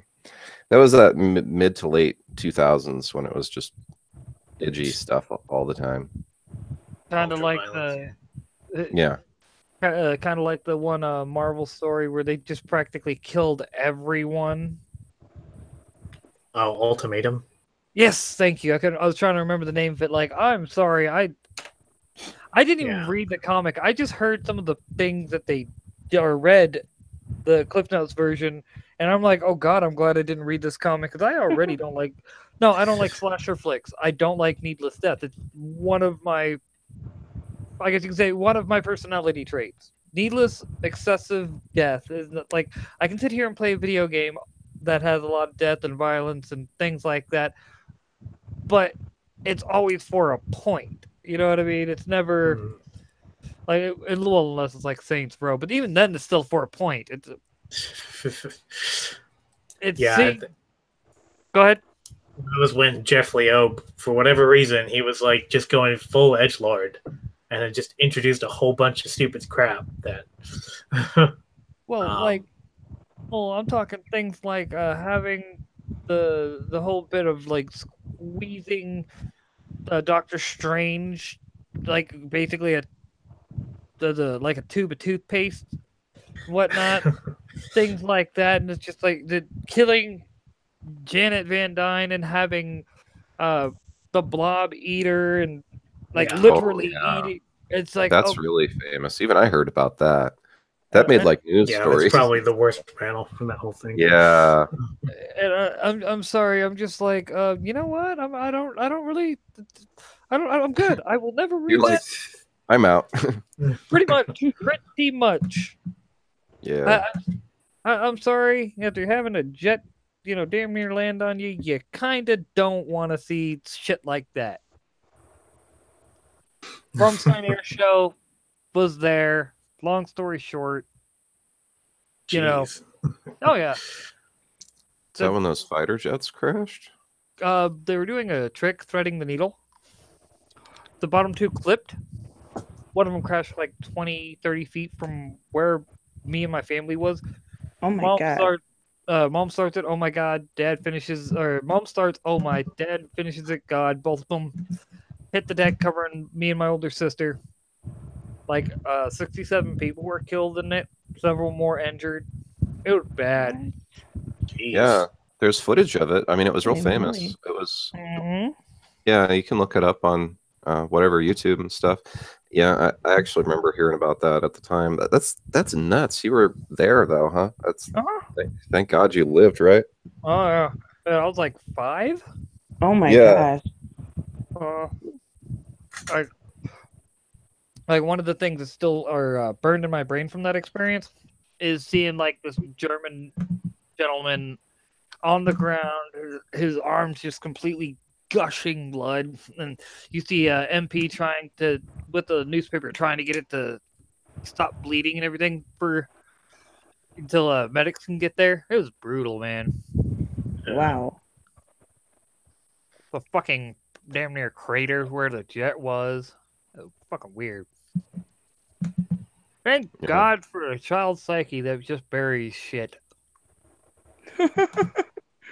It's kind of like you don't have any perspective yet when you're that young, so it's just like something that happened, and then when you're older, you're Exactly. like, holy crap, that was something most people don't experience. Uh-huh. I look at it as I got stories to tell. Yeah, I mean, Yeah. well, you survived. That's cool. But Oh, we got a question from the chat. Oh boy. So, what is everyone's opinion of the metal storyline? I always like stories that go big, but so I really appreciate that element of metal, and I really appreciate that it kind of explored like every element of Batman. But I feel like it's another one of those events that just got a little bit too bloated and a little bit too full of itself. So I like good effort, I guess. Definitely A for effort, but storyline is like, yeah, the B minus, I guess. But Fair enough. Have you been reading that, Martin, or did you check that out yet? I just recently bought the hardcover, the deluxe editions, both for like the entire main story, and also the one that introduces all the like the evil Batman. Yeah. And I agree with Unranked. One of the reasons I really like it is because I'm a big fan of Scott Snyder's Batman. You know, he did a good job for mostly. I like his entire New 52 run, although there's a lot of uh, there's parts of it that a lot of people don't like it at all. And I was glad to see Greg Capullo back, you know, doing the art. As, so that's probably one of the biggest reasons I had to get it. But yeah, like Anrag said, it's probably too full of itself. It's something. I think it's something too big for Snyder. You know, I guess he did.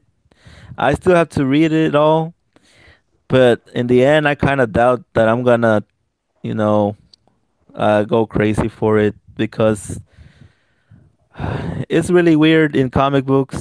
You know, Marvel already kind of did Fear itself, and it was basically the same thing when you had like kind of Norse characters with like Mjolnir type of hammers. Oh And I yeah, think fierce. and I think Juggernaut was like one of the they like made him look all crazy nuts. And I think that concept of having plus you got Earth 3, version of Justice League. So seeing all those evil versions of Batman, it's exactly the same thing as seeing all the evil versions of, the superheroes that are found all over the DC multiverse. So there's nothing really exciting about that. We've already seen it done like many times before. And I think Forever Evil is probably way better, but that's only because Jeff Johns wrote it. And Jeff Johns is definitely is currently, for like the past 5 years, he's been my all-time favorite comic book writer. Um, Even though I do have a pretty big list of comic book writers that I really appreciate and love. But yeah, I'm not crazy about metal. I've seen some of the artwork, and honestly, I'm not even impressed with it because I think Greg Capullo, when he takes his time, some of the artwork looks like a little bit too rushed for me.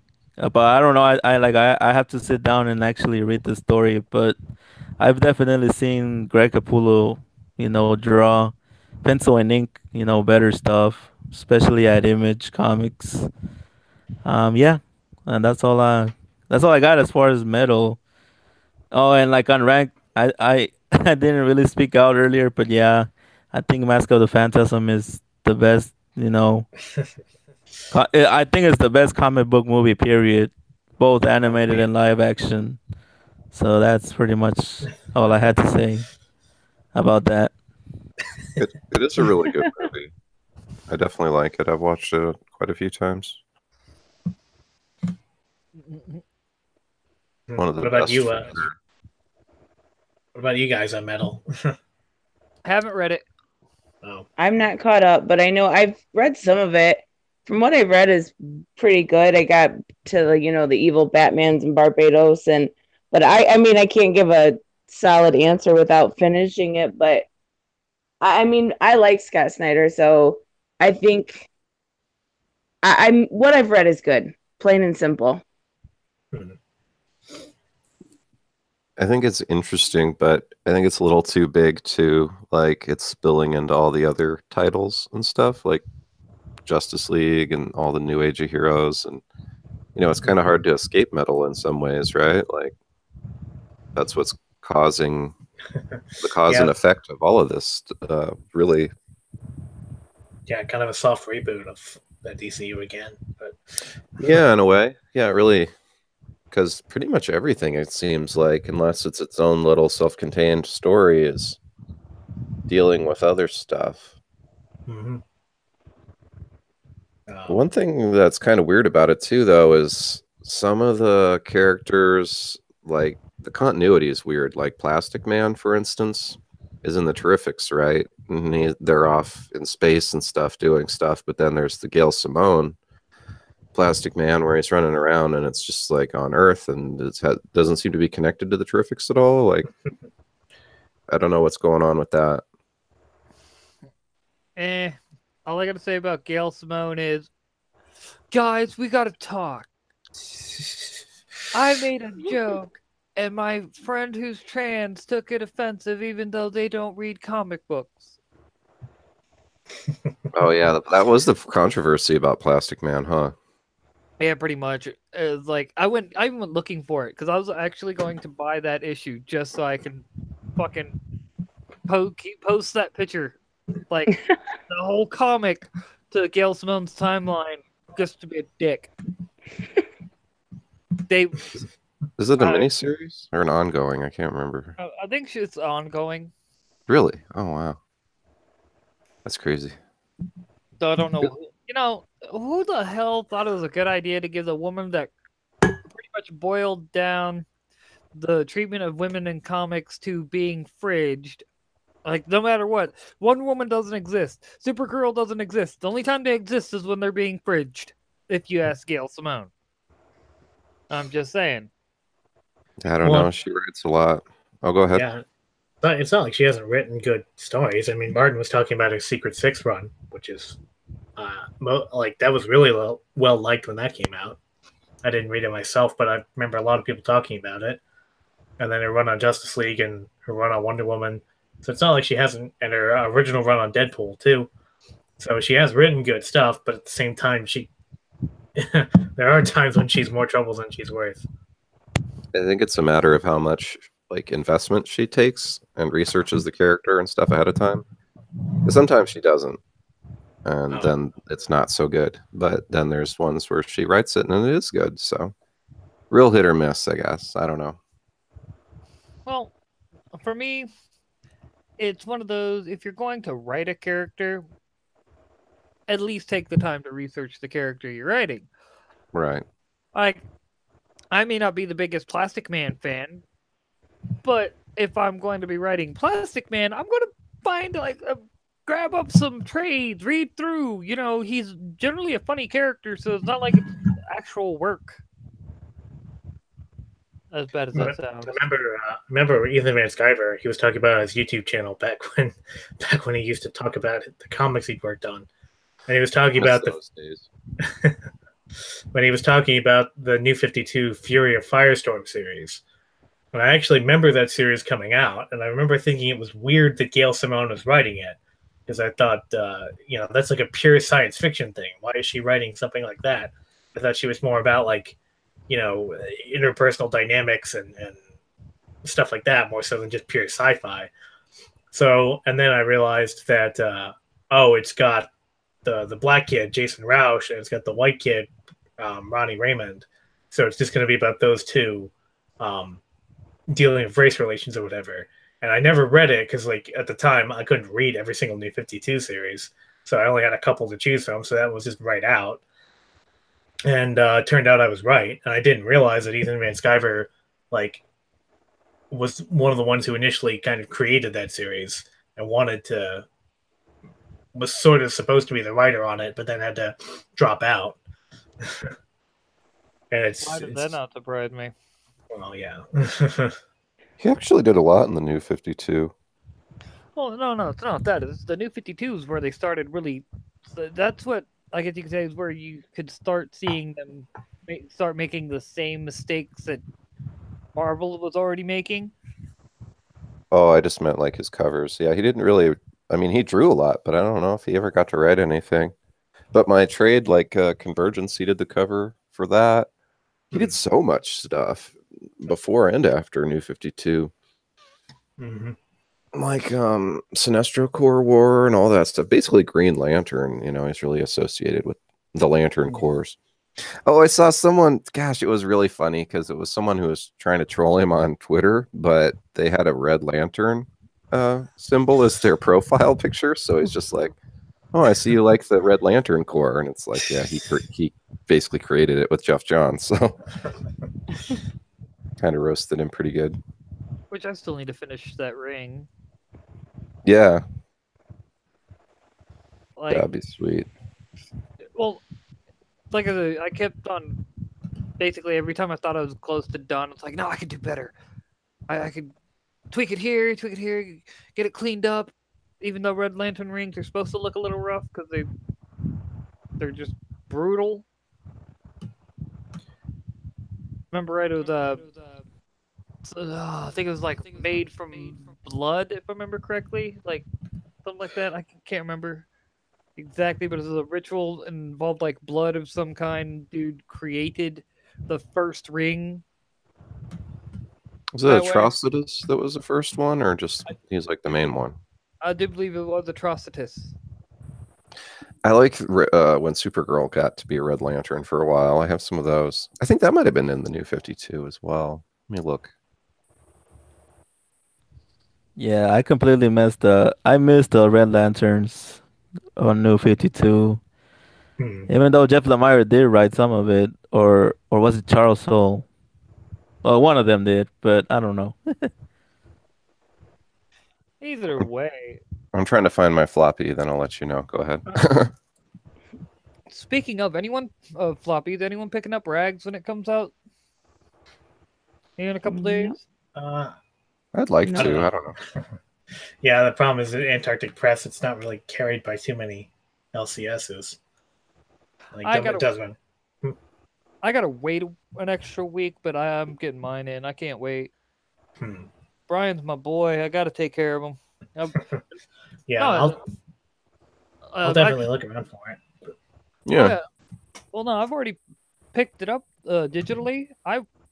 But I'm like, you know what? I'm gonna go ahead and get the first issue and floppy, just because, like I said, he's actually a friend of mine. So I was like, come on. Yeah. You always got to support people if you got a personal rapport with them. Mm-hmm. It's like Ryan Wynn does the inks for DC and Valiant and stuff, and he talks to me and was nice enough to give me some comics for my giveaway. So I always try and support him when I see his stuff too. And he just happens to be on Red Hood and the Outlaws, so it makes it easy to support. 'Cause it's like something I'd be buying anyway. So Right. Yeah. The funny like thing he's on Ninjak and stuff too. I still need to get into that, but I haven't. Well, it's funny how I ended up getting the floppy ordered, that were pre-ordered, whatever. It's because I went down there to my LCS to pick up Black Ops issue 2 because I'm cool with Tim as well. And I was like, all right, let me pick this up. It's gonna be great. I'm gonna read it and I'm gonna be happy. Oh no, we sold out yesterday. Wow. It just came out yesterday. Exactly. Motherfucker. All right, well, at least, order me rags, because I'm getting that as soon as it comes out. Well, you're going to have to wait a week after it comes out. Motherfucker. I don't care. I'll take it. Who knows? Maybe it might come in early. You never know. Well, they'll reprint Black Ops, I'm sure. Oh, yeah, that's what they were saying. They'll make sure to order me one of the reprints. That Thump book has been reprinted at least 5 times. My Hero Macadamia, actually, is the one that's been right. And the second printing is actually the one that's worth the most. That's worth more than even the first printing, because of the fact, this is straight from Tim's mouth, because they only printed so many of the second printing because they thought it was a fluke. Huh. And they're like, okay, we're going to only print so many. And then when those sold out, they printed, like, I think the third printing was like double the original. Huh. Yep. Yeah, they should have printed a lot more to begin with. I mean, I guess they didn't know, huh? You never know how well things are going to sell. But the 5th printing, like, sold well. Oh. Like, really well. Mr. Miracle was that way, too. I can't tell you. Like, I really don't follow the mainstream guys lately. I've been following the indie guys. Only reason why I can even call myself a DC fan, because I have so many DC books, and I read a lot of the old stuff and whatnot. And I do try to catch the animated movies. Like, I may or may not have watched the Death of Superman after getting off the last live stream online. Yeah. Probably gonna do the same with Gotham by Gaslight. It's worth it. I know it is. I know it is, especially here. It's like, oh god, now I've got to see it. Now I really got to see it. I know for a fact everyone likes it. Yeah, I kind of need to watch it again. I only remember parts of it. It doesn't seem that memorable in some ways. I did like Catwoman, though. Well, like, when I watched the Death of Superman, man, I was just like, okay, I have to now. Everyone said it was awesome. And then I got done watching it and was like, oh my god, it's like, and I gotta wait. Oh, you motherfuckers!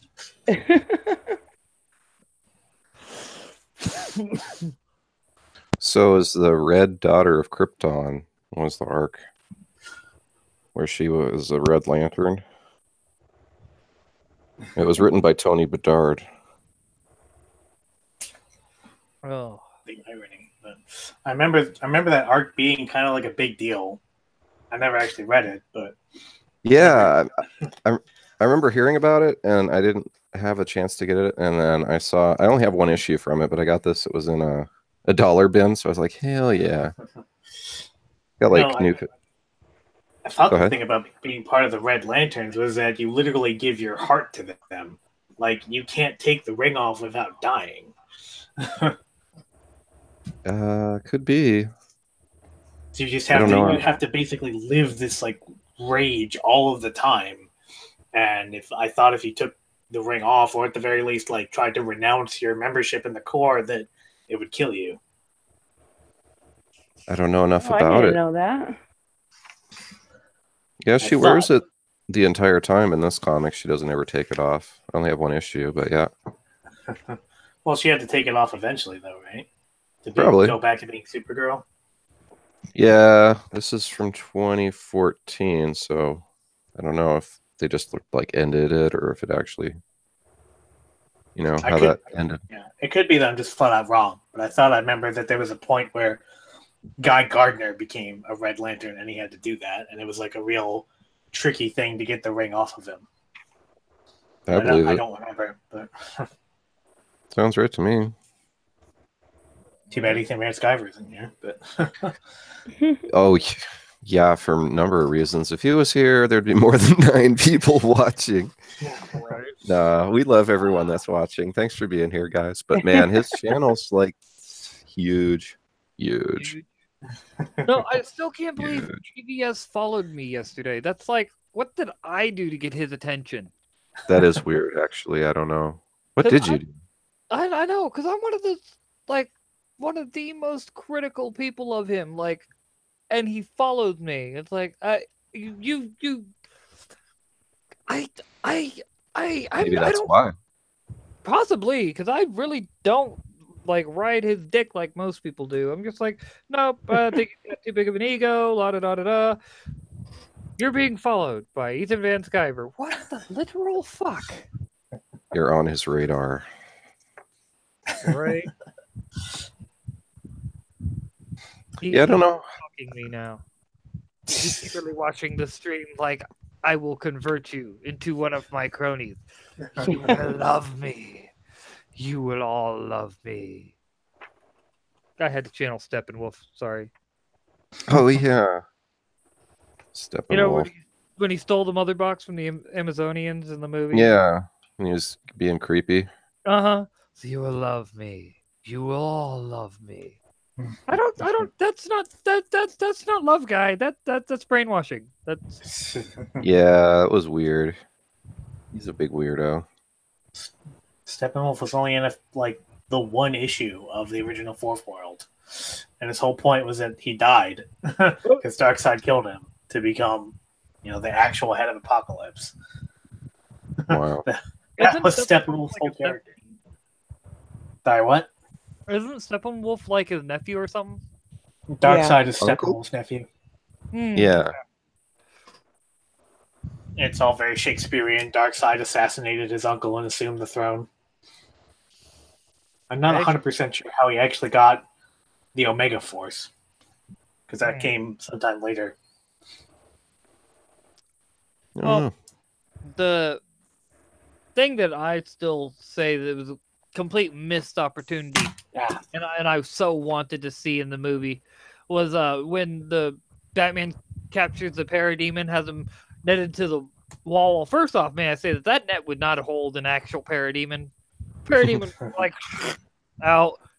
I should have probably done something else. Yeah, you should have, Batman. But anyway, even if he did somehow capture him like that, before dying, the Parademon should have shouted for Darkseid.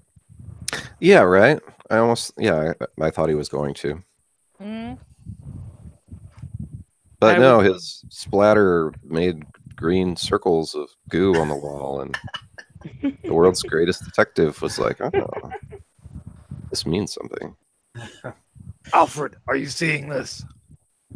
Yes, it's the same from Luthor's notes, because apparently we are getting that information too.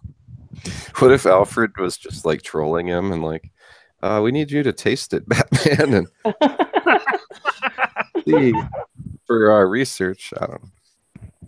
Are you sure, Alfred? Yeah. Certainly, sir. Alfred would get his pay docked for a week. Oh, please. Like, Alfred has to worry about getting his pay docked. Like, sir, I'm basically your father. Fuck off. Yeah, You I wouldn't love know that how to in. I love the Lego Batman where he's just like You don't have totally. any kids. Yeah, Alfred's totally his like father figure. They really like weigh in on that. Mm, I thought that was pretty cool. It was funny. Iron Man sucks. It was a classic moment. The Lego Batman was actually pretty good. It really was. I was so surprised by that because I expected it to I saw it just as a why not? You know what I mean? Yeah. And then I got like I finished watching it and was like I want more. Holy shit. I know. It was really well done, and the crazy relationship between him and the Joker was hilarious. I mean, he did a good job with it. Mm-hmm. I hate you. You're not just saying that, are you? No. Oh yeah, right. You complete me.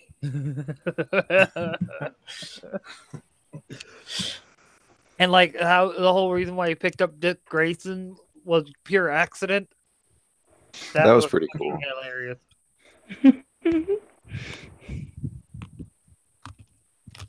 Showing up to the police gala, not wanting to remove his cowl. Fine. Hey, he only takes it off. I think that's the only time, right? I think so too. Yeah. Oh no. Yeah. Even when he's at his home and with his robe and stuff, he's wearing his mask. Yeah. Uh-huh. And he microwaves his lobster, Yep. which would have to just be terrible, I would think. Oh, Yuck. but You then do again, not reheat a lobster in the microwave. That's Well, disgusting. It really is. I always thought Oh. that. And he just picks up the whole lobster too because he's a Lego. And he's, I remember that scene well. I don't know. I think I've only had the imitation lobster, so I wouldn't know. I'm just assuming. Like it sounds gross to me. Uh, Maybe Alfred made it in a special way that it could be reheated easily. probably. 'Cause Alfred did Yeah. that stuff. Yeah. I wouldn't put it past him. Also, the part that Vito's like, where he's like, I wrote a song while trying to get in here. No, don't let him start singing. Don't let him start singing. Batmobile busts in. He starts singing. It's fucking hilarious. Yeah, that's like one you- of the best parts.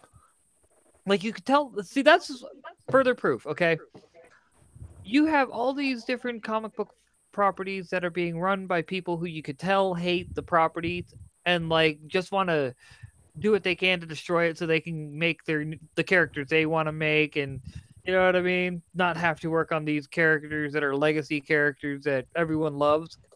Mm-hmm. Then you have Lego Batman, something that was made by people who obviously love Batman and show you can do different things with Batman. You can make changes to the canon and it be loved by the fans because your love showed. You gave enough proper nods to the canon. Yeah, absolutely. It was they did, even going off canon, it really was well done, and more well done than some of the actual DCU movies. Yeah. That was the crazy thing about it. And it came out in like 2017, I think. So it was like right there. Mm-hmm. Right in the between- yep. And then even the joke that they made in the movie where Alfred's talking about the different incarnations of Batman, and they show him like in the 60s, all the various 90s Batmans, the Nolan Batmans, and then the Batman v Superman Batman. And it's like, oh my god, that part is so hilarious. And it's just like I said, it shows what happens when people who appreciate the characters work on them. It shows it. No, that's Absolutely. just makes me sad. Why can't we have people who like Titans? Titans just shows. They don't have people who love those characters on that show. They just have people who fucking are looking for a paycheck and would rather be doing an angsty teen comedy or something. I don't fucking know. Yeah, that's kind of Yeah, looking rough. Fuck Batman. it really is. You little shit. Fuck off. Turn in your fucking gear. Give it to Tim. Because we're gonna pretend that Jason's already dead, and this way we can just go straight to him being the Red Hood. Oh fucking shit!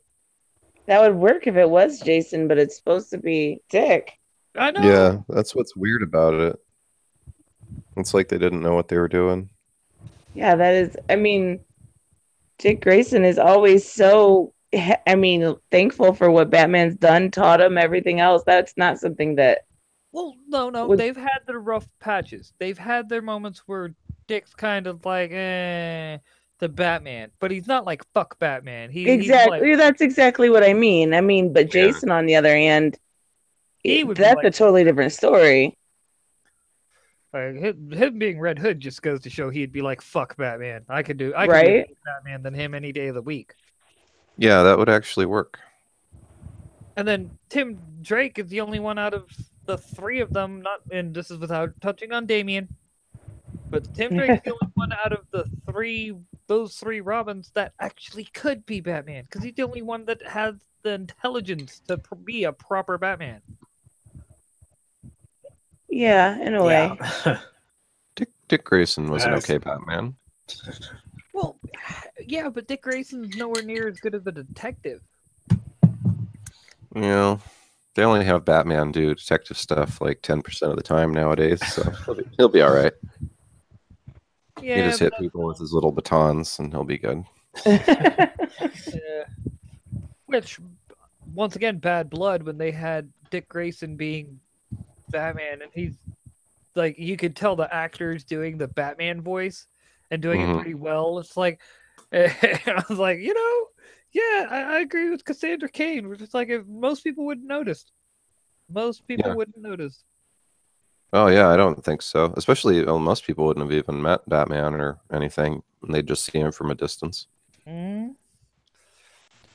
Yeah, one of my favorite moments in the comics is when Nightwing takes the Batmantle. Especially all of the books that were written and drawn by Tony S. Daniel. And of Oh, yeah. course, Scott Snyder's very legendary Black Mirror. I just love that story. And yeah, Dick Grayson being Batman in the actual comic books. I should have lasted way more, but of course, no, they weren't going to kill off Bruce Wayne. Well, of course not. Like, but at the same time, it did give us one thing. It gave us Damien and Dick Grayson, the pretty much the literal son and one of the adopted sons, becoming like brothers. Like they should have automatically looked at each other as. But Damien's a disrespectful little shit, and I'm the only one that likes him for being a disrespectful little shit. He is an Ah, awful no. little kid. I actually think Damon is my favorite Robin out of all Oh, no. of them. No, And it's because Morrison did a very good job of introducing him. And then of course, Batman and Robin by Grant Morrison, and then the New 52 Batman and Robin by Peter J. Tomasi and Patrick Gleason.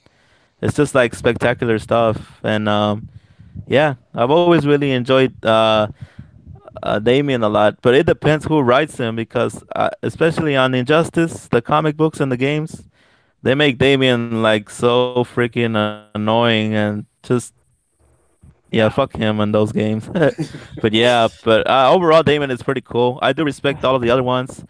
Red Robin, Tim Drake being Red Robin is awesome.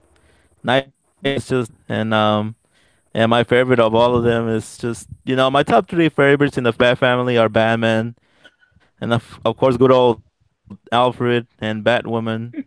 But I also I love Nightwing a lot too. You gotta respect Nightwing a lot. Even though, yeah, I agree, the new Titans show is probably gonna be shit, just garbage. Fuck Batman. No, fuck you. Shut the fuck up. I just I'm the don't like goddamn the way that. Batman. Oh, it's like I Hey, said, maybe he's just mad because Batman made him eat rats, you know, or Yeah, it's the all-star Batman. It might be from that timeline. Timeline. Who knows? Maybe Frank Miller is even a producer in that show. We'll find out. That would explain it. I'm still, like I said, fuck Batman. Fuck you, dude. Here, have your binky. I swear to God, it's like, dude, here, have a Snickers. You're hungry. Why? Because you become a whiny little edgelord when you're hungry.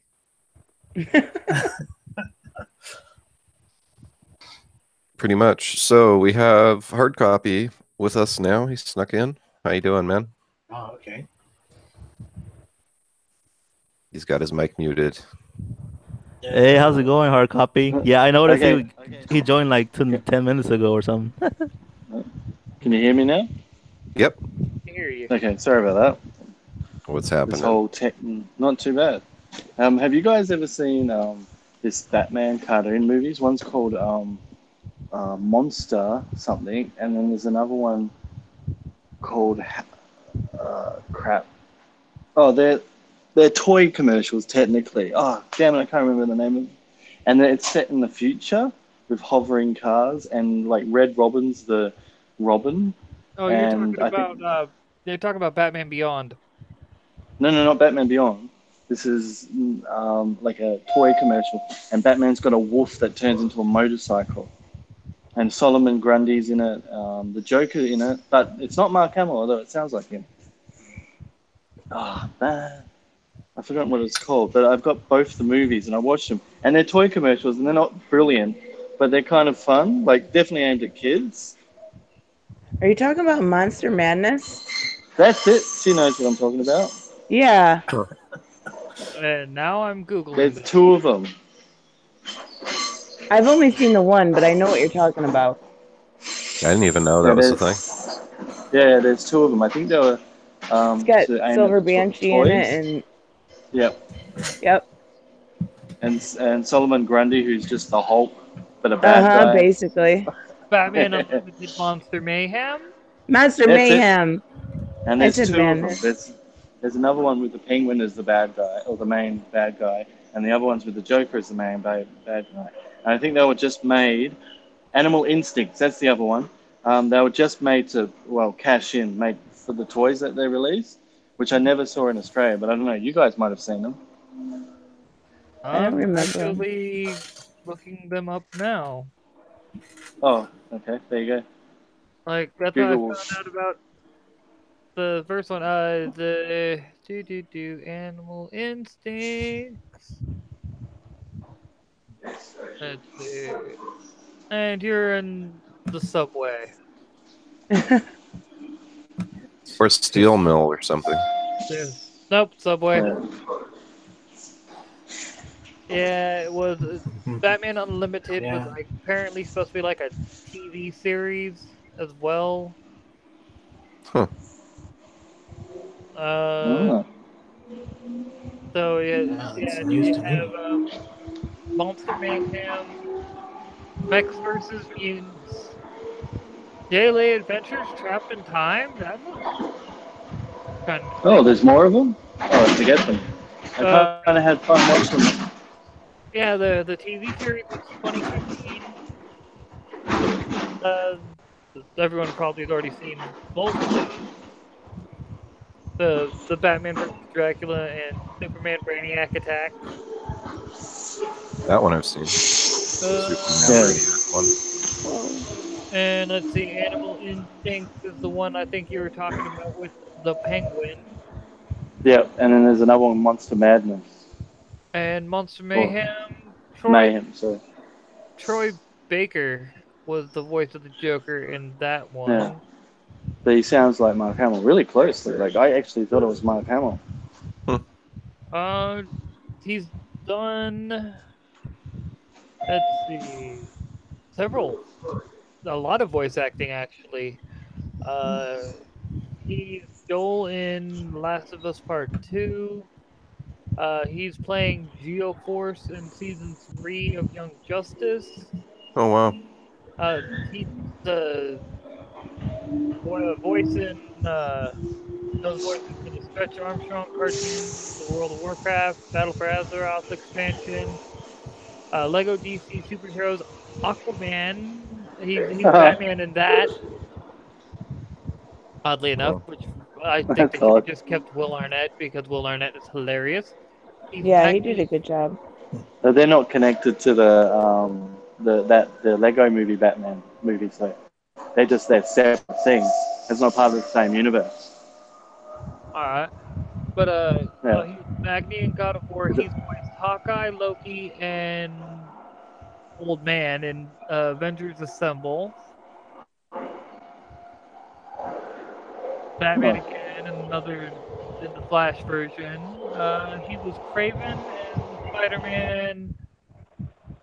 He's done Transformers. I'm trying to find something else we'd probably seen. Justice League Action. He was in that. Who's he in that, Batman?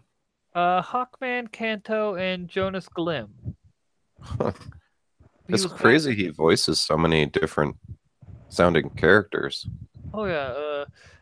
In Batman: The Enemy Within. Are we talking about who? Who again? The guy who played the Joker in the one that you're talking about? Monster Mayhem. Troy Baker. Yeah, sorry, I got. Oh, it's Troy Baker. Yeah, Troy Baker. Have you guys played Resident Evil 4, or am I like the only one?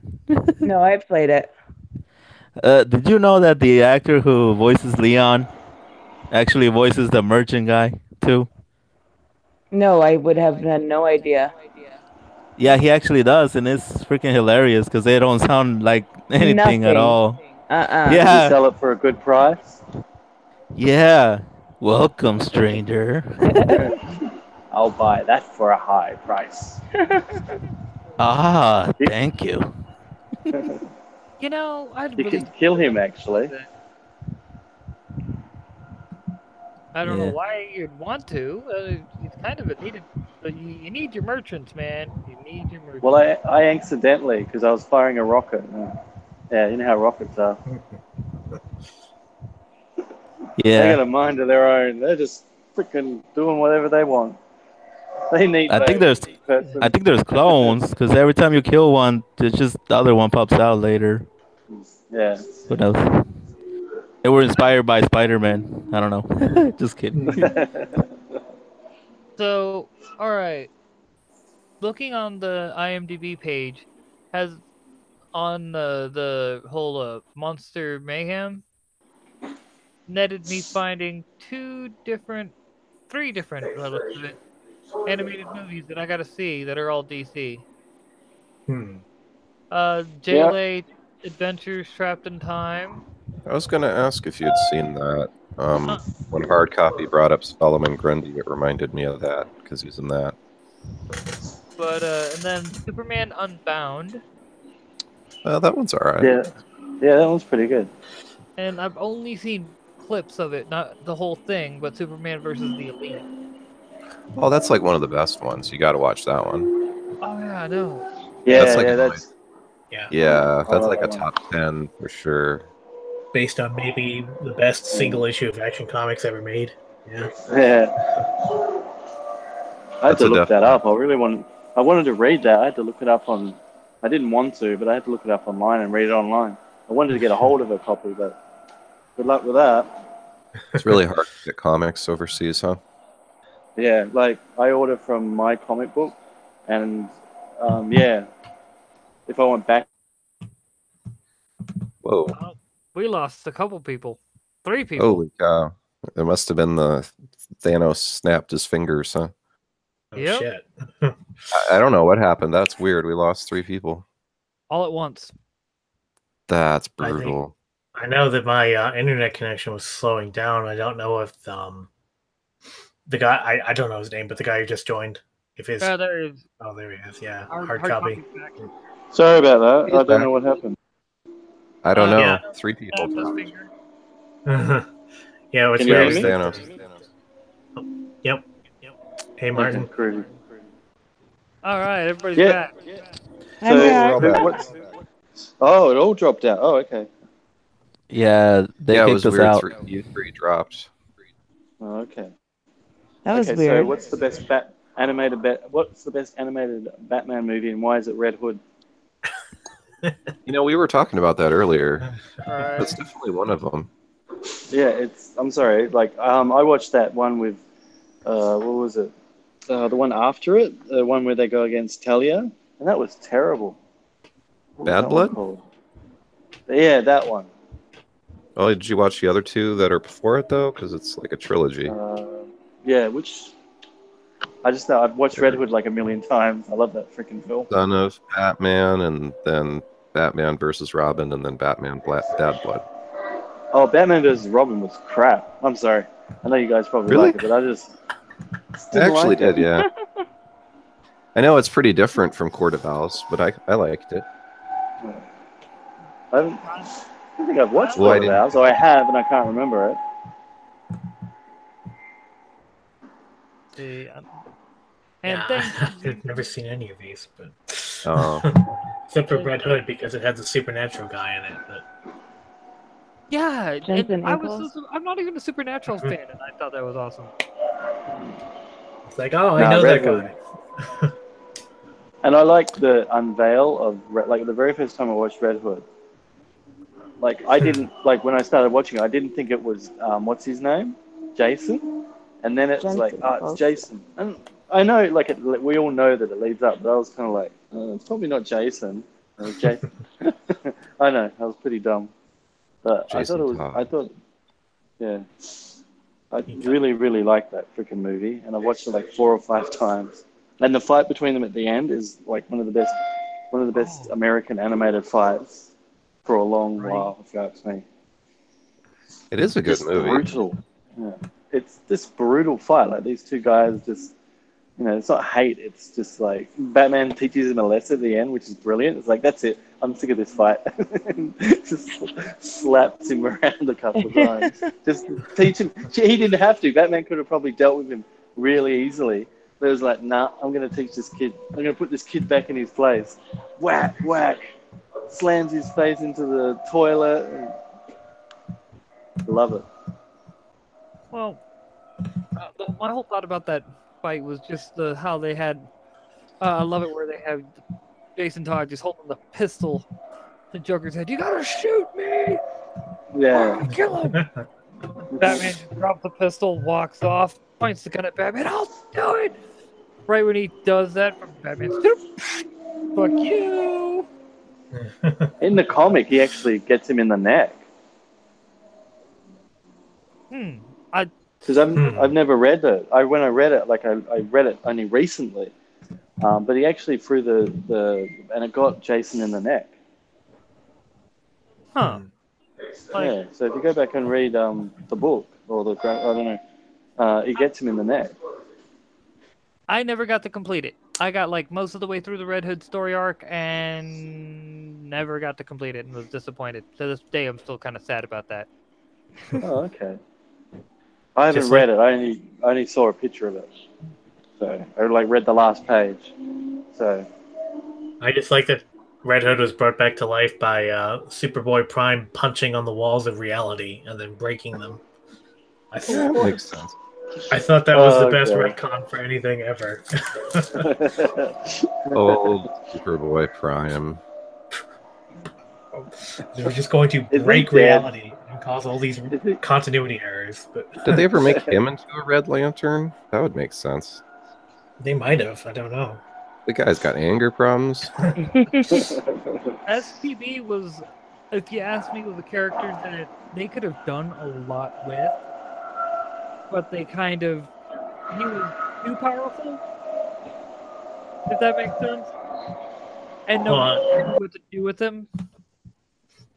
Yeah, he's kind of like Superman without the normal limitations that Superman puts on himself. But Oh, he's absurdly powerful. Like he beats up just anyone. Like magic doesn't stop him. He takes down monitors. He blows up like Earth 15. He beats the entire Justice League and then just flies through the planet and blows it up, flies over to another universe. Like, little overpowered.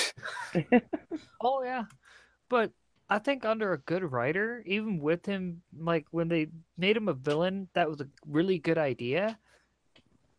But Was it?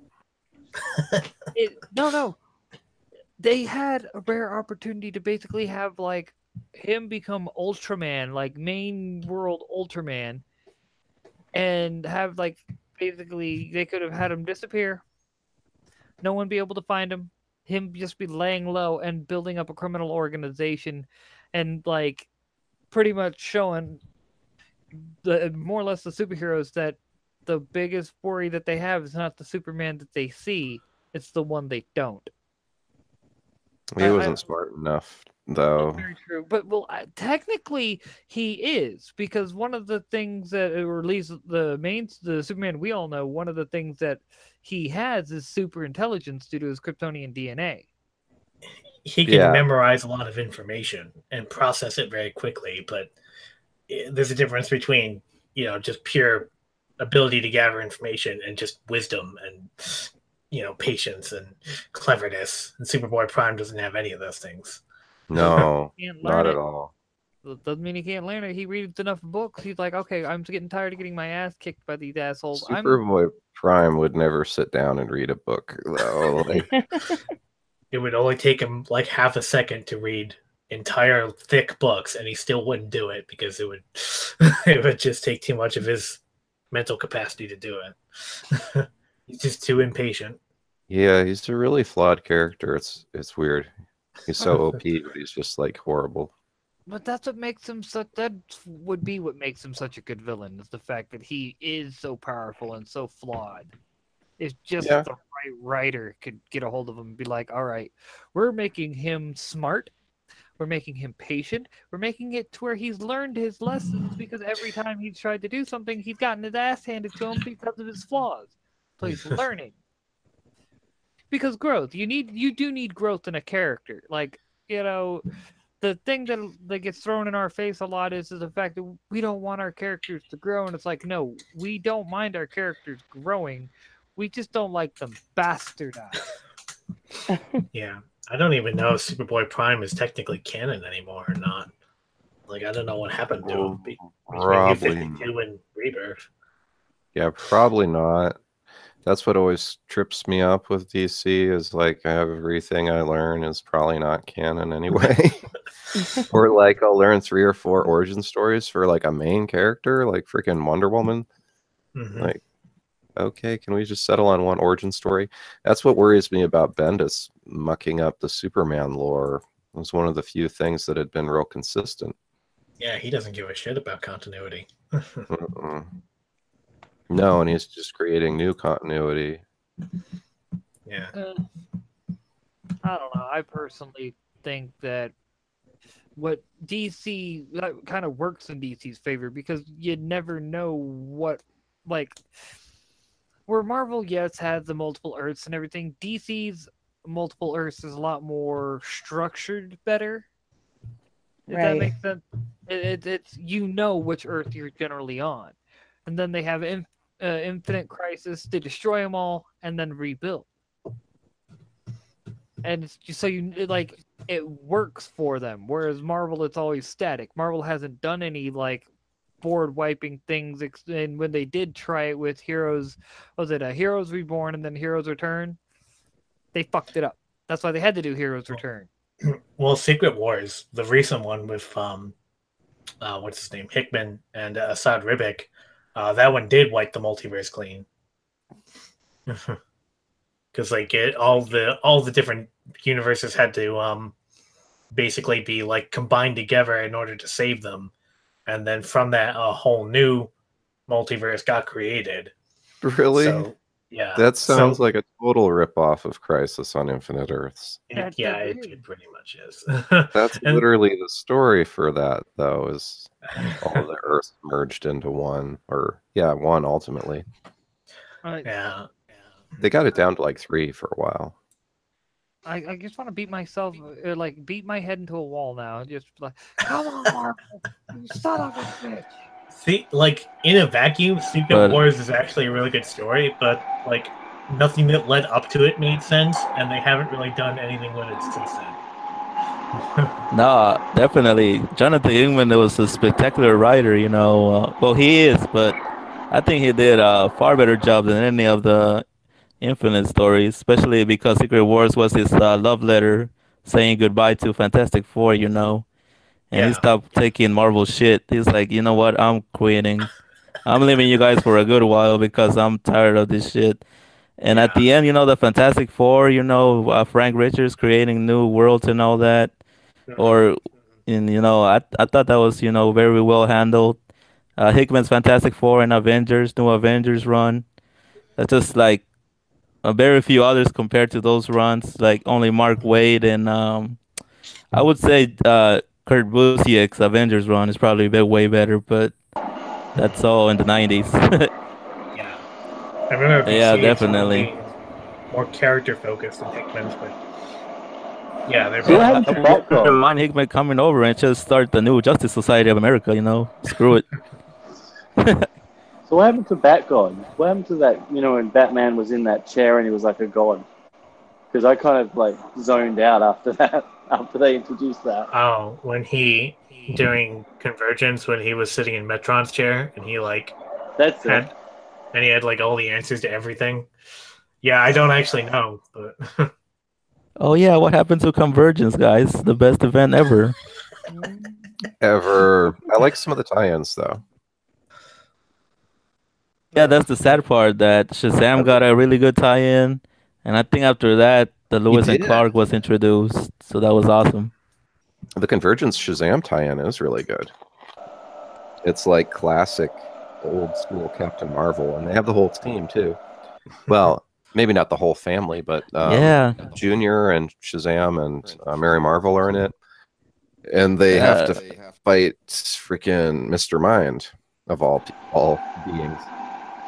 So, greatest villain ever. damn. right?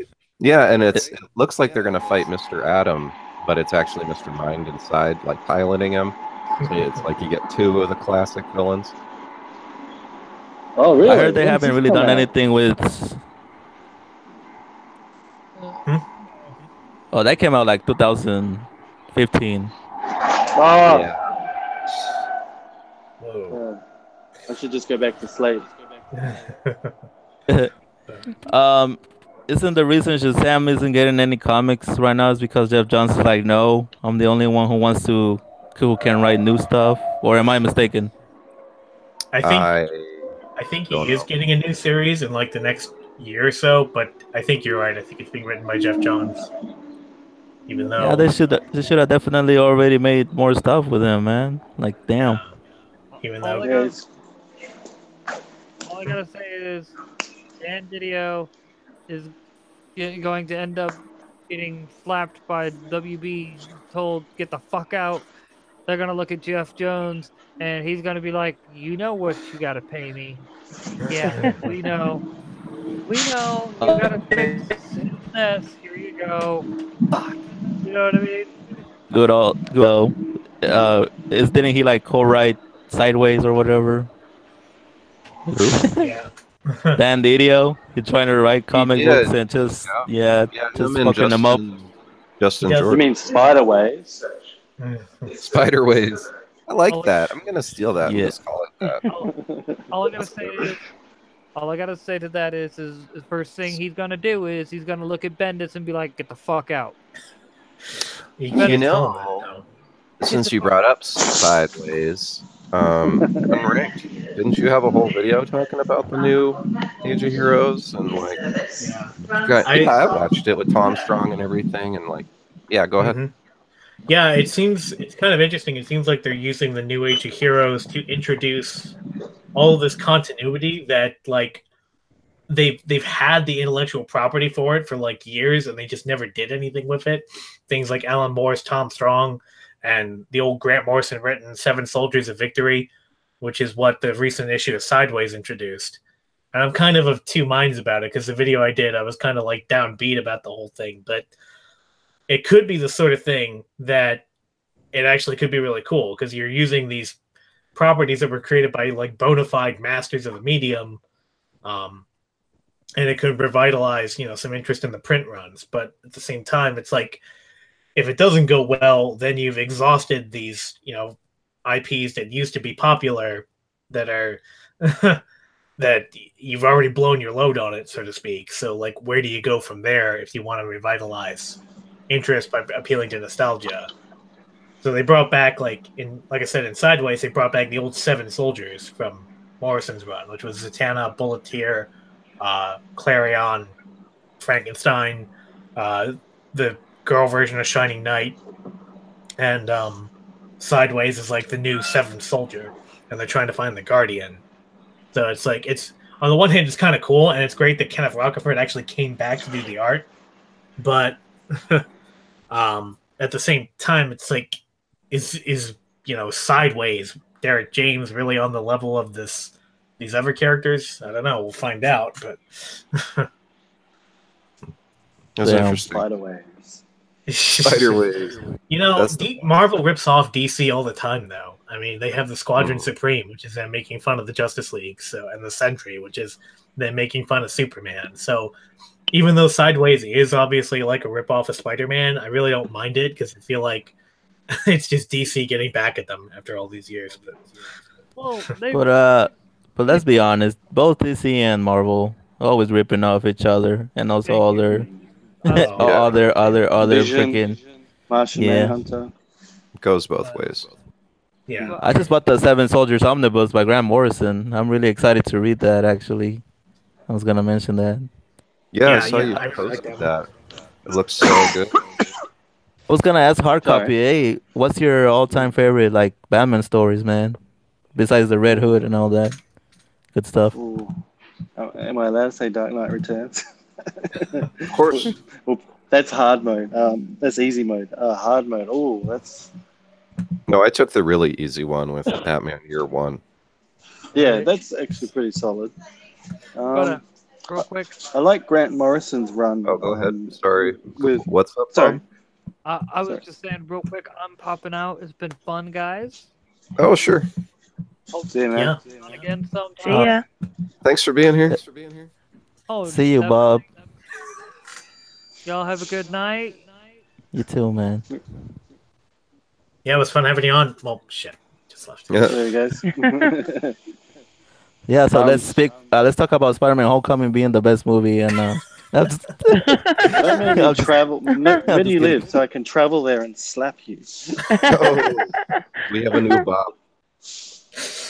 I'm sorry, but Spider-Man: Homecoming had moments, but generally it's like if compared to, I don't know, Ant-Man was better, and everybody doesn't like Ant-Man except me. I was just joking, hard copy. I was just kidding because Bob was cheating on it, and I told him that was my favorite like Spider-Man movie. But I mean, I respect everybody, like it doesn't matter what you like, it's gonna be your opinion and mine, of course. Even if it's wrong. Yeah. Well, we should ask you what you think of Batman v Superman then. Okay, so when I actually saw a midnight screening with my mate, my girlfriend was very angry at me, even though she was in another country at the time, which is the weirdest, the thing, she's been mad about me about. Anyway, we went and saw midnight screening. I like aspects of it. I like when, I'm a huge Dark Knight Returns fan, so when we were saying lines from Dark Knight Returns, I was like, yeah, that's cool.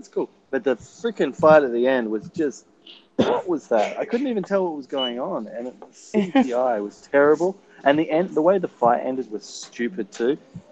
Why do you say that name? What the freaking hell? Really? Yeah. If I haven't watched it since I saw it at the cinema, and if I watch it again, I probably think it's horrible. I don't like the idea of Batman killing. I know that's stupid and all that, but I don't like the idea of him killing. I've always been against that, even though he has in movies and all that. I generally think the rule should be that he doesn't kill unless in a situation where he has no control over. I always say Batman doesn't kill. He just doesn't save you. He doesn't prevent your death. He doesn't kill you. He doesn't prevent your death. But yeah, no, I haven't watched it in ages. There's horrible bits in it. There's cool bits that I kind of like. Yeah, that's kind of cool. Especially when he was fighting Superman and saying all the lines from Dark Knight Returns. Justice League is a horrible mess that should be burnt at the stake, though. Oh, so you like it less than BVS? Yeah, Justice League should be just buried in the desert somewhere. Oh yeah. Can Superboy Prime just punch that out of the continuity? Is that possible?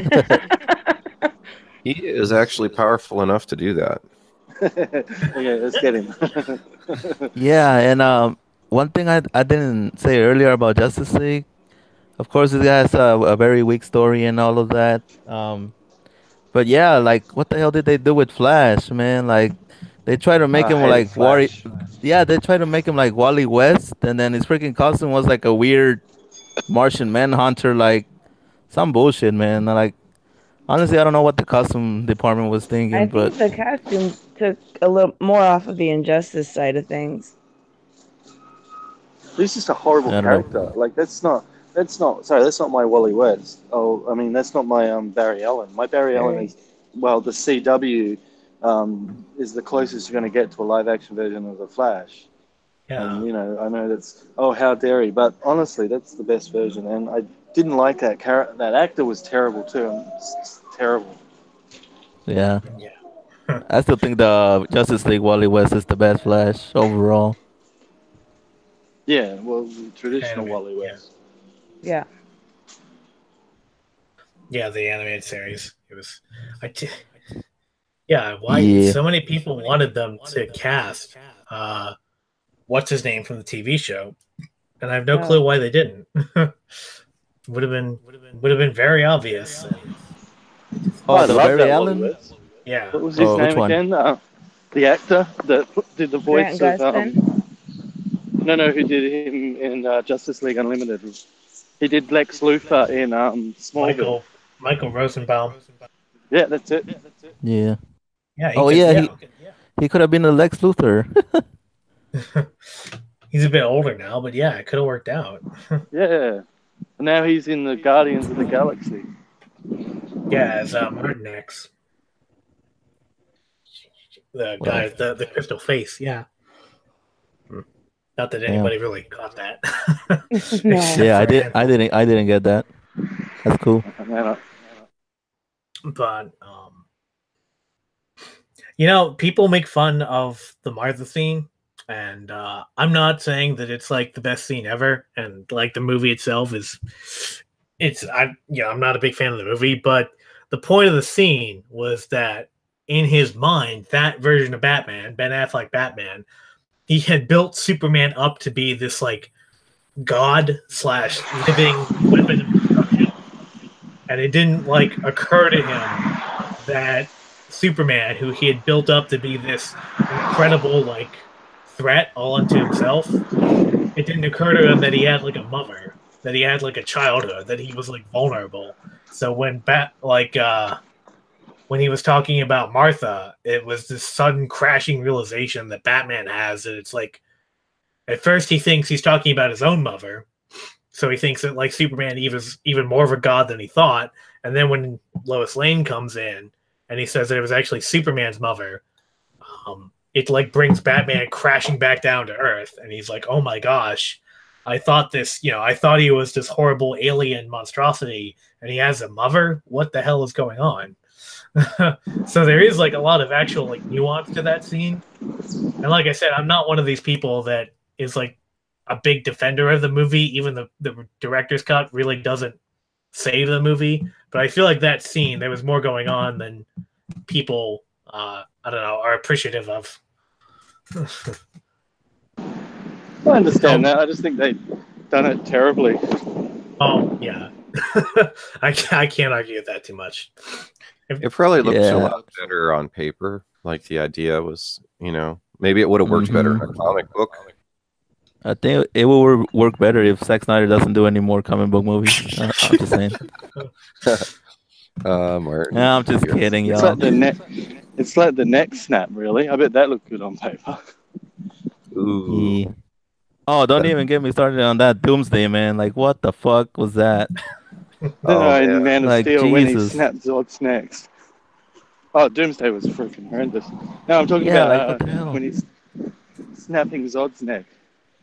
But I Well, mean, Is even that Wonder Woman like snaps people's necks, but she's it's known for it. That's like one of her yeah. trademarks. well? There's even But the thing with precedent for sorry, Superman killing Zod, though. Yeah.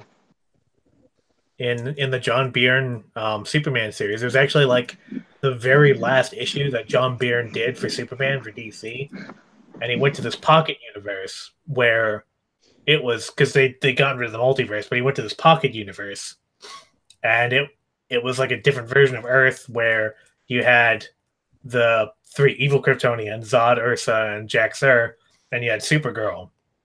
And Supergirl tells Superman, it's like, look, these evil Kryptonians have killed basically all the humans on Earth.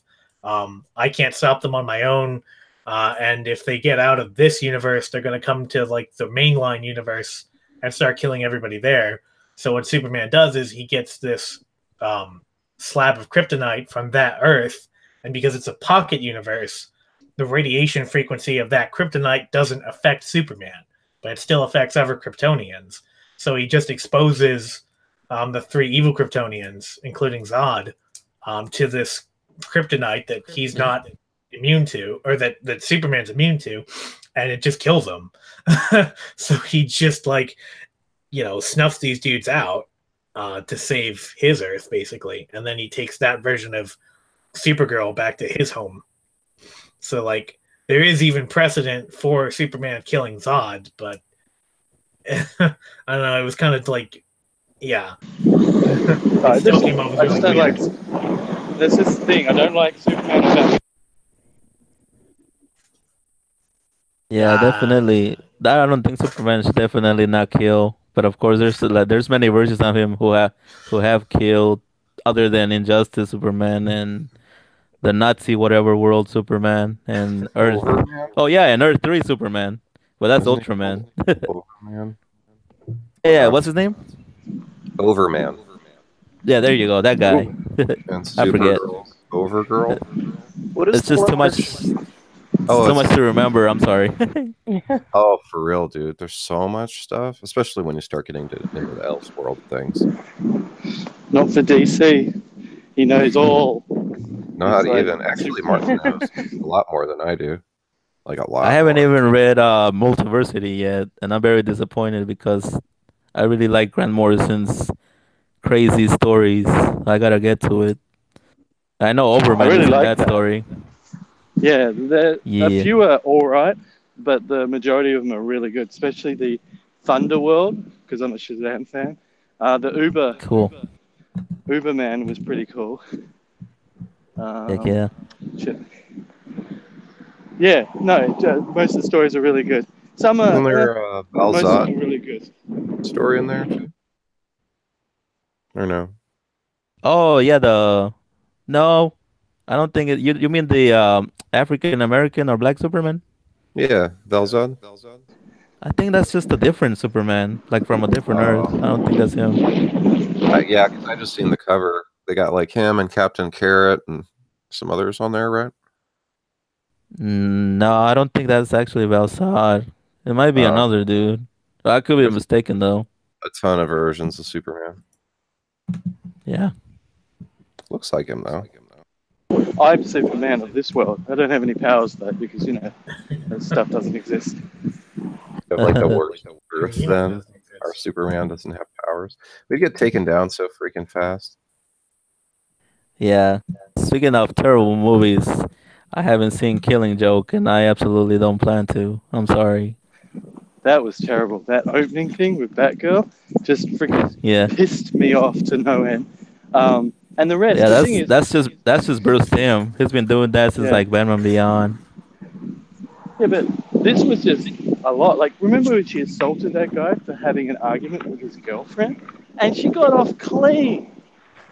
What kind of? Like, I know it's just a cartoon, but what kind of message is that? Oh, you can just, if you're a superhero and angry at somebody, you can just punch them because they're having an argument.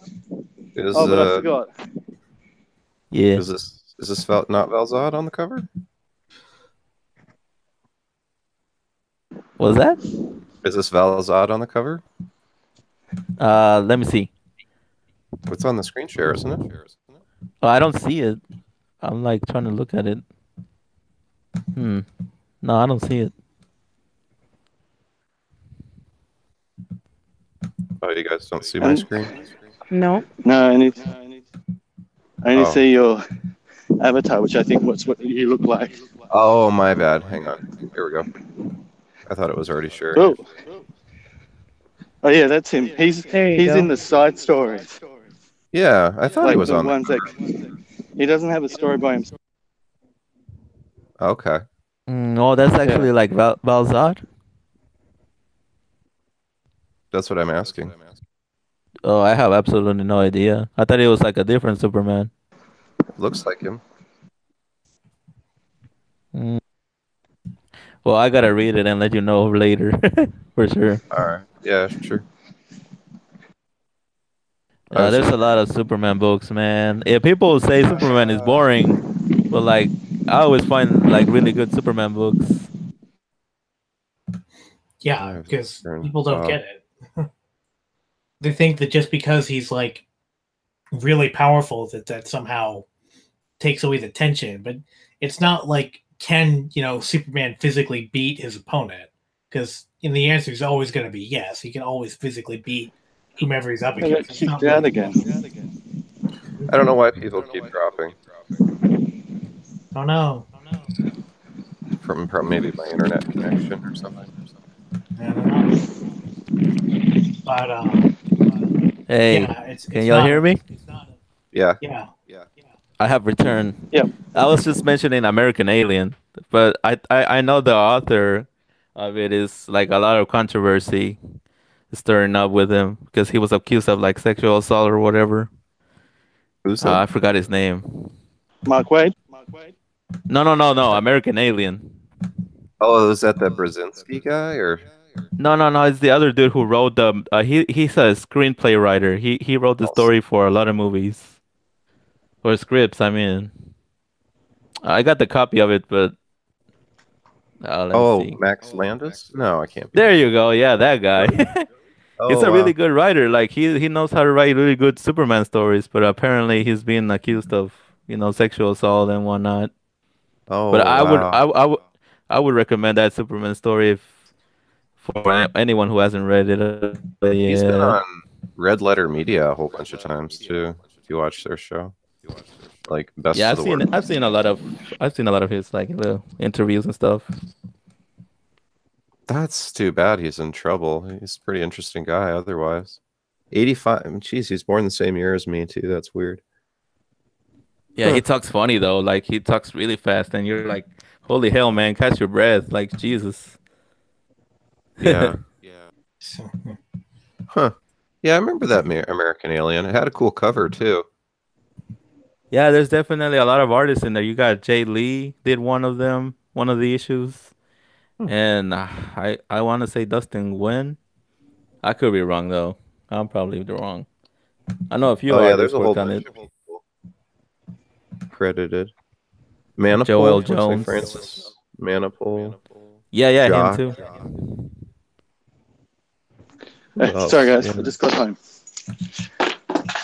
You made it home. Yep. All right, guys. I keep getting kicked off the call, so I'm gonna go ahead and go anyway. yeah, that's weird. Okay. So I don't know why people keep getting kicked off. That sucks. I know it's never happened before. See ya, it's Nerdetta. Is it? I don't know. But yeah, have a good night. Thanks for being here. Yep. Thank Bye. you. Bye bye. You made it back to your home, huh? Yeah. I normally walk straight home. I'm trying not to get the wind in you guys' ears either. Yeah. Hey.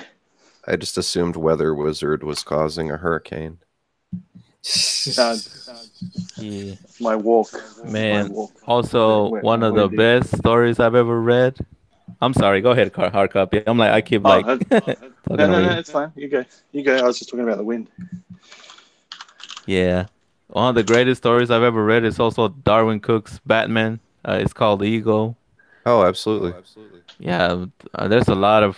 Oh man, I wish I could literally talk about all the Batman comics I've read, but we Speaking of would waste drama, like maybe an hour or two. Oh, and definitely read what's this somebody mentioned this story when we were talking about our favorite like graphic novels. The Batman what is it called? The Cold or something? Yeah, that story is nuts. Oh, It's just Noel. insane. yeah, No, Noel's Batman good. Colt. Oh, okay. The Oh, Colt by Cold. Jim Yeah, yeah, yeah, Starlin. yeah. Yeah. Yeah, I got that, Matt. I got that comic. It looks pretty good. I had to order it. It was really Yeah, good. I like. yeah, it's insane, right? There's actually there was. I used to collect Batman quite a bit, especially when Beasley was doing the covers. If you guys remember that far back, um, he there was one about this guy called the General. He was like 18-year-old kid or something, and he was able to manipulate people. Not like it wasn't his power. He just had the gift of the gab, and he could like and so he got all the gangs together to go against Batman. I don't know if you remember Well, that story. I think it was called the General because by who? Beasley did the cover. I don't know the artist or writer because back then I didn't really take notes, but I knew that Beasley did the cover because I was a Beasley fan. Yeah. I don't know, man. Oh, that probably could have been like Legends of the Dark Knight or something, right? Yeah, I think it was actually. Oh, there's so many stories. I forget. And yeah, DC Fans United says I know everything, but I honestly don't know jack shit.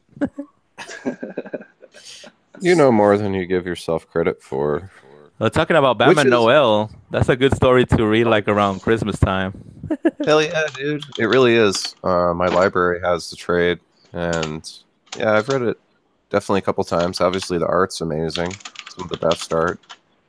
Yeah, So man. like so detailed. Lee Bramo. Like, didn't you get his cover for Action Comics 1000? I know Hell you want. yeah. That's Yeah, the one I got. I remember.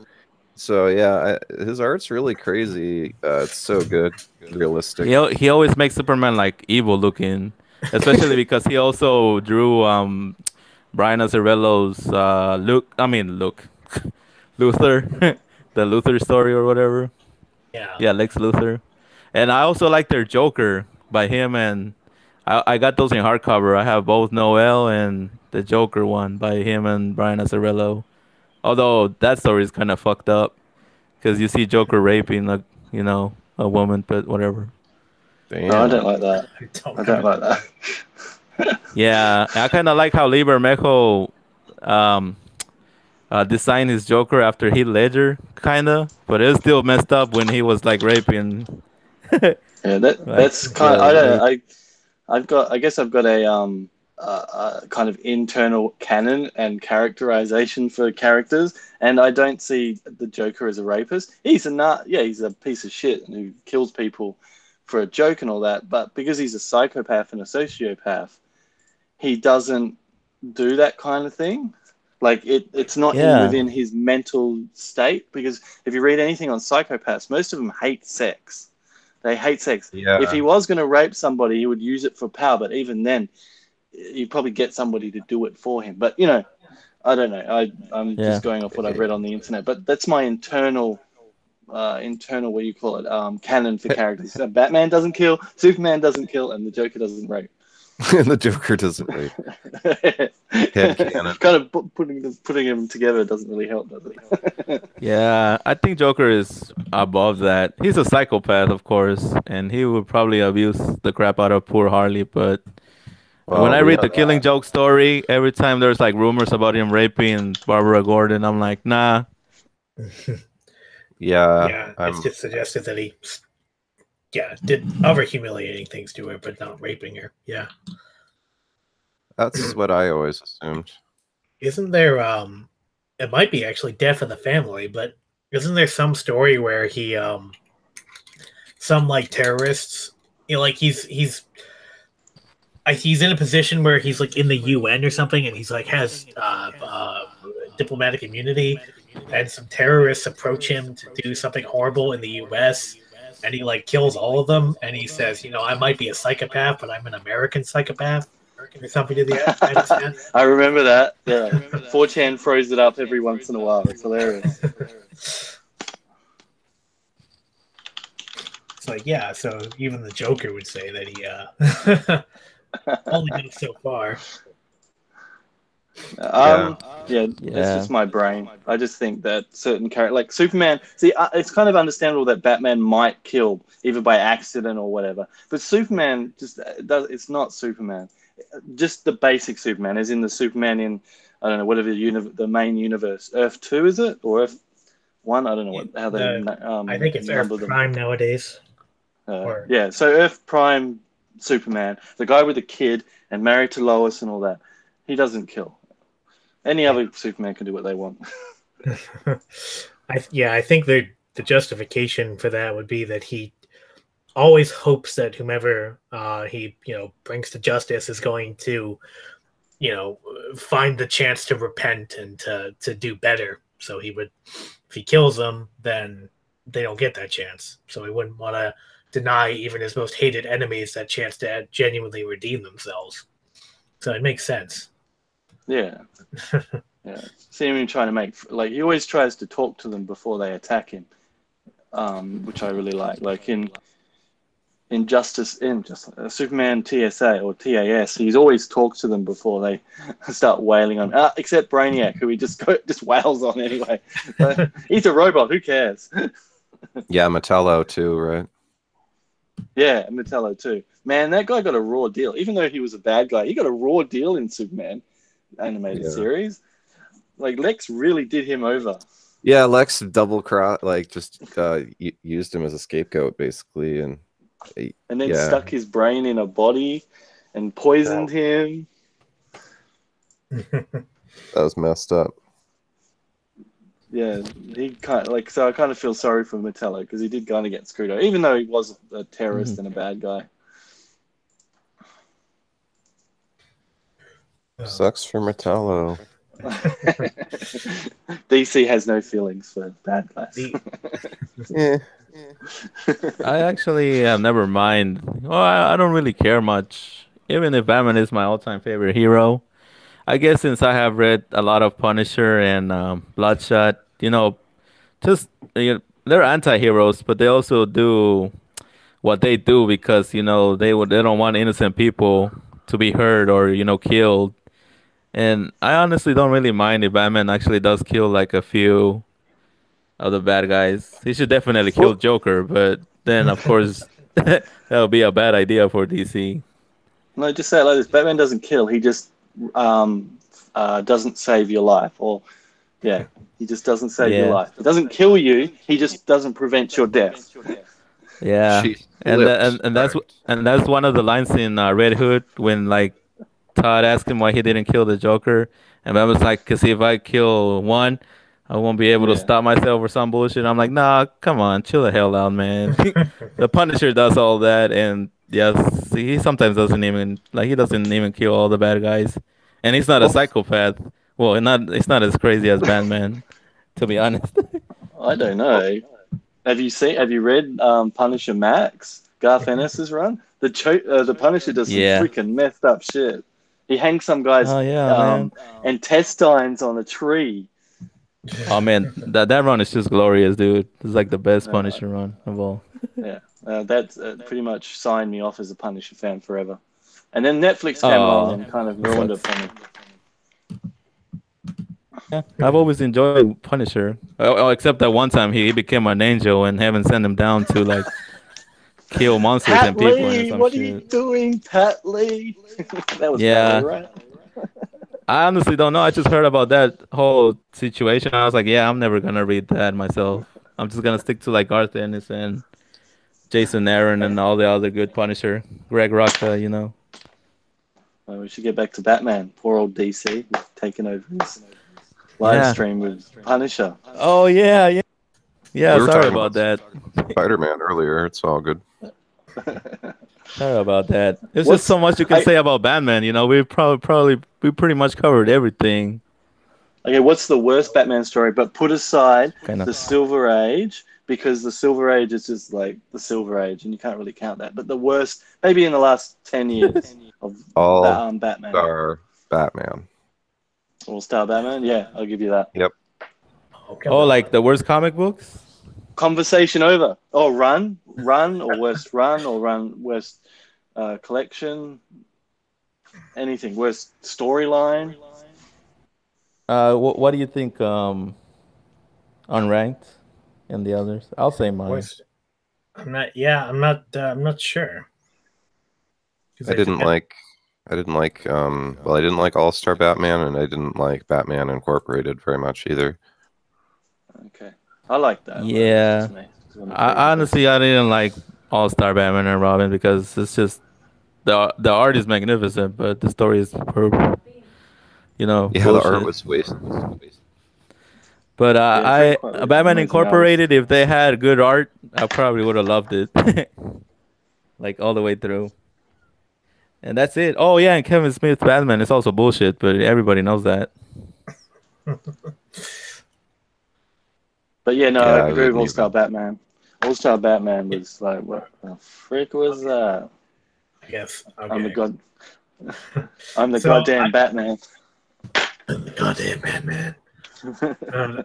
I don't know. Like by the time I read All-Star Batman and Robin, I kind of already knew the reputation it had, so I was sort of expecting it to just be, like wall to wall awful. And maybe it's what Martin was saying that just affected its Jim Lee art, but I kind of appreciated just how over the top crazy it was.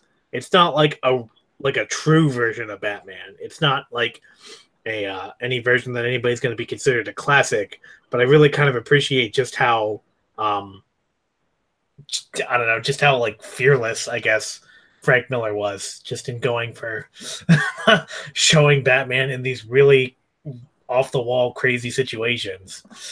I don't know, I just something about it, but He really committed I'm not going to defend it as like a good version of Batman, but I think that like if you just go into it with really low expectations, like I did, I think it's actually pretty entertaining. That's cool. I think the sad part is that it's supposed to be also part of like the whole Dark Knight Returns universe. Yeah, if I'm not mistaken. It actually contradicts. I remember reading something about this, that if you look at the details that it gives in like Dark Knight Returns versus what it says in All-Star, there's actually quite a few contradictions about how he met Robin and the relationship they had. I think Sorry. Oh, no, keep going. I think the one thing I really kind of appreciate about it is there's a moment where it's like in the middle of the series, and it's the nascent Justice League is meeting, and they're trying to figure out what to do about Batman. And at one point, everybody starts pissing Superman off, and he just stomps on the ground and puts them all on their ass. And it's one of those examples of like Superman sort of transcending his like mortal form and becoming this sort of godlike being for just a moment. And that's what Frank Miller's entire arc with Superman seems to have been. It's that he's trying to say that Superman deliberately constrains himself, but that Superman's rightful place is almost basically sort of ruling the world. And once again, it's like I don't think that's like the true version of Superman, but I think it's sort of an interesting take on the character. So you're kind of seeing the seeds of that in All-Star Batman and Robin. But... Yeah. Hey, I found that character. Sorry, go DC. Oh, I was just gonna say, I think it's hard because All-Star Superman is so good. Yeah. And it's got the All-Star, name, and then you go to All-Star Batman, you're like, oh, this is gonna be the best, and you're just like, no, this isn't. Yeah, like I said, it helped that I already knew the reputation that book had. That would help, yeah. I didn't go into it with any expectations that it was some kind of classic. But what about you, hard copy? Which is your least favorite? Yeah. I agree with All-Star. Definitely, I agree with All-Star Batman. That is and also, I'm going to say it's probably going to be controversial, but what was that one called with his? Oh God, I can't believe I just forgot it. The one with the band-aids around him. They introduced the guy with the band-aids around his face. Hush. Hush, I hated that. Freaking Whoa. Jeff Loeb. That was terrible. It was like Jim Lee wanted to draw every single Batman villain, major Batman villain, and Jeff Loeb said yes, yes, yes, yes, and he just shoved everything. And there was just like they did bits in comics that have already been passed. Like they did the bit where Batman would he kill the Joker? And it's like he's covered that already in previous stuff. It's over. Stop like rewriting what's already been written, and just especially after Long Halloween. And Long Halloween's really, really good. And Dark Victory so. But Hush is just terrible. I'm sorry. The art is also Jim Lee 90s art, and it has its appeal, but not for me. I just did not like Hush. Like, it's not my worst Batman story. Definitely All-Star Batman is worse, but Hush is definitely down there if you want to go with that. It's just, Oh, I man. don't know what We're gonna have everybody to kick goes on you about in that. the chat. Well, You're muted now. No, I'm just kidding. I deserve it. I do agree that Hush doesn't really have a great story at all. But It's the a art is little very boring. enjoyable. The art is If you're super into Jim Lee. enjoyable. I think that's Jim Lee's like that's the last time when he like well besides All Star Batman and Robin when he like gave it all his best and it just came out looking amazing. But yeah, Jeff Loeb, he's just one of those characters. He's just one of those writers which is he likes to throw extra stuff at you and it's just not even meaningful at all, but just to make Yeah. things more entertaining. Like in his Gotta fill Superman those and Batman quotas. run. Like in his Superman and Batman run, like one example is his Supergirl. Whenever Supergirl and is shopping with Clark, and then Wonder Woman comes out and they want to fight her, and you're like, okay, why couldn't they just talk like normal people? And then they go to what is it, the mascara? No, what is the Yeah. island with the Mascara. yeah. Fight all those doomsdays. Yeah. And then they go there and they're training her, and Superman's Yeah. all being like a fucking edgy guy. He's like, no, don't hurt my cousin. I'm like, we're training her, man. Chill the fuck out, man. Get out of here. Hey, Yeah. Superman. And then all the doomsdays come out of nowhere. Oh my god, what the fuck are we gonna do? And Of yeah, all it's just things. it just keeps going Yeah. on and on like that entire run. That's just how Jeff Loeb sometimes writes. Oh, we lost him Yeah, again. you can even see it in Long Halloween where he just like kind of puts in characters just for the sake of it. And I love Long Halloween, but now when you notice what he does with Hush and the other one you were talking about, yeah, he seems to just insert characters because I get to use these characters, I might as well shove him in there. Sorry, you go. Hmm. Yeah, it's that whole era. Because the problem with that era of Batman is that they didn't know what to do with him. It's like, do you make him like really crazy, like Frank Miller kind of did in Dark Knight Returns, or do you make him like, sort of level-headed, urban vigilante that he'd been before then, or do you make him like this like god slaying like bat god level, powerhouse? It's like, what do you do with him? And Yeah. What's my favorite? Like somebody explained this really well. I think my favorite version of Batman is the Batman that only those who need to see him see him. You know what I mean? If you're a criminal robbing somebody, he's going to beat you up. But if you're a normal guy down the street, walking down, like, getting your groceries, you don't know. Like, to everybody, he's a myth. He should be a myth, if you ask me, because he goes in and out of the shadows. He deals with who he has to deal with. And he doesn't, like, land on the middle of the street and start walking down the street for some reason. He should really Yeah. be a myth to everyone who doesn't have to deal with him. He should be a myth. Who's this Batman guy? He's just a myth. The criminals talk about. They tell their kids who if they don't rob a bank, you don't rob this bank, Batman will get. He's like Kaiser Soze. He's like Kaiser Soze, like that character, like that.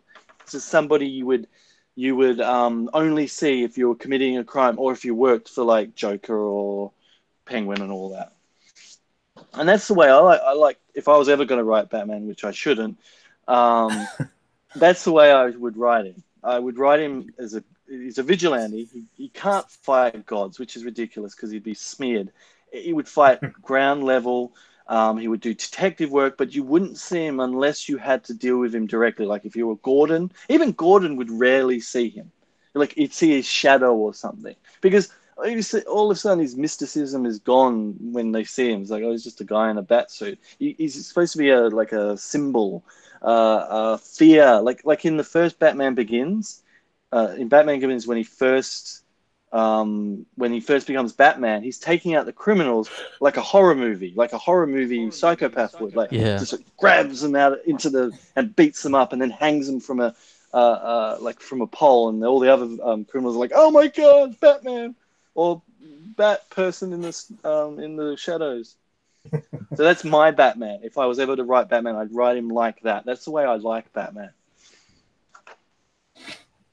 Yeah, I know one of my favorite.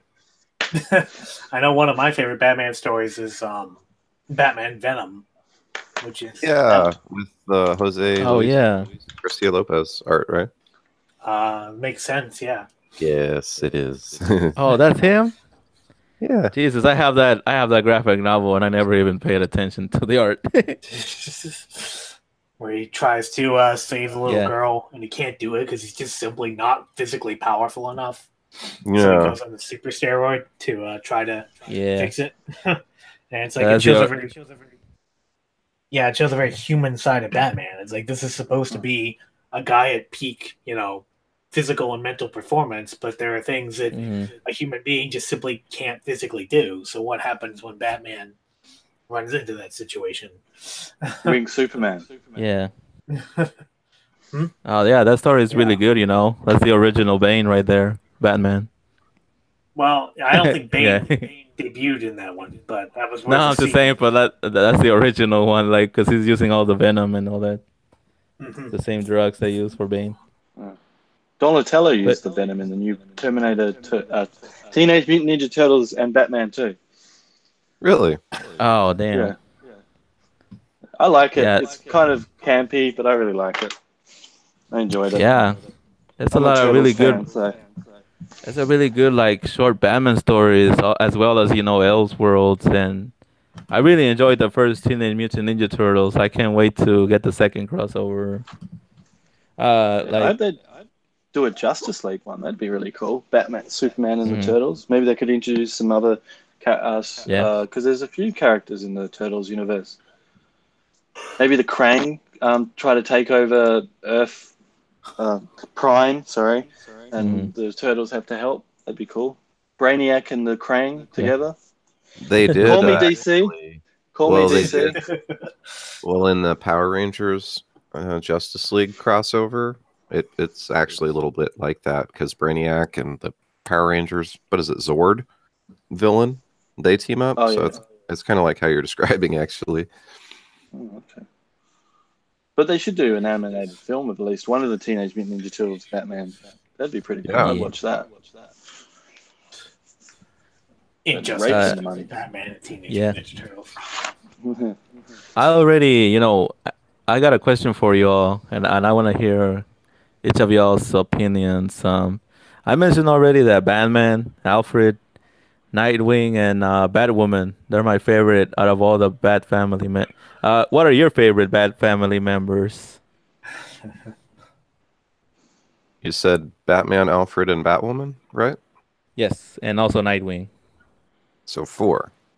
I guess Batman goes without saying, though, right? Okay. Yeah, 5 or 4. It doesn't matter. Okay. There's rules. Yeah. Yeah. What are your top 4? So you gotta be real about it. Be passionate. I'm just kidding. Start with unranked. I gotta be honest. I've never been all that invested in the whole Bat family thing. I know that's like sacrilege for someone that calls himself a comic book fan, but why do you associate with these people, DC? I don't know. I don't know, man. It's like I do like how Tim Drake goes up to Batman and he's like, "You need a partner," and Batman's like, "No, I don't," and he's like, "Yes, you do, because it makes you better. It means that you have to be more conscientious. You have to think more. You have to, have somebody that can lay a second pair of eyes on what you're seeing." So I don't necessarily know if I like Tim Drake, that's all by himself, but just that idea that he always does have to have a partner and always has to have someone looking over his shoulder because he's he pretends like he goes it alone, but he really doesn't. He always has multiple people that he relies on, and he doesn't like to admit it. So I do like that element of Batman. But I don't know. I always liked Oracle. I guess Yeah. it's like Rest in her peace. being. I'm not sure her being Batgirl now is any kind of improvement when It's not. Nope. We can all agree it's not. Yeah, she carved out a really good niche for herself that was way better than Batgirl, and now for some reason she's back. Is Batgirl? Why? Yeah, it's kind of Because- weird. Yeah, I've always liked Cassandra Cain as Batgirl the most, but yeah. Yeah, my three, if you don't mind, is Batwoman, because I really like Batwoman, because I think Ruka did a really good job with it. I'm not going to Yeah. include Batman because it's like, everybody loves Batman. There's Ruka, Jason Todd. Okay. As Robin or as Red Hood? Did I just drop? Oh, he dropped. Oh no. Him and Martin both dropped. I don't know what's the deal with that tonight. There he is. In the back. Yeah, in the back. So you guys are back. Got kicked out. That's so I don't weird. know why it does that. Yeah. My mate, actually, I'm talking to my mate at the moment. He loves Ace from Batman Beyond. Ace the Bat Hound. Yeah, Ace from the Nice. Batman Beyond. Yeah, he's a Oh, really yeah. cool. He had a whole episode about Poor him. doggy. And everything. Yeah. But what about the Bat Yeah. Cow, man? Can't forget about her or him. Anyway, I like Jason Todd, especially in The Outsiders. I like so Batwoman, Jason Todd, Outlaws, right? Jason yeah, Todd Outlaws. or Red Hood and the Outlaws. Outsiders or Outlaws? Yeah. Outlaws. Well, I like The him in- Outlaws, yeah. I like Damien, but only because, it depends on who writes him. I read latest Teen Titans with him in it. There's some annual, and he was terrible in it. I like him. I like where Grant Morrison was Yeah. taking him. Like, he was this psycho kid, and Batman and, what's his name? Who took over from Batman when he died? Grayson. Was kind of yeah. molding him. And Grayson is one of my favorite Robins. Because just Yeah, hell yeah. him, he's the first one, and he's freaking cool, and everybody thinks he's got a good butt, I guess. All the ladies do, for sure. He can get Yeah. laid without even doing anything, that guy. It's true. I do agree that Damien, it depends who writes that little kid because some writers just don't care about him. And Scott He's Snyder brilliant doesn't know in what the Super fuck. Sons. Scott Snyder doesn't know what the hell to do with that kid because I don't know. Scott Snyder's funny. But yeah, definitely Peter J. Tomasi and Grant Morrison, his creator, they know how to write him really good. He's really good in Super Sons. I really like the banter between him and Yeah. Superboy. I love the fact that Yeah. Superboy is younger, but he's taller, and Damien's older but shorter, and they constantly give each other shit for that. And it reminds me of when my sister's kids, because my sister's got kids, and they're taller and younger and all that, and they always kind of like do that kind of thing, like fight each other like that. It's hilarious.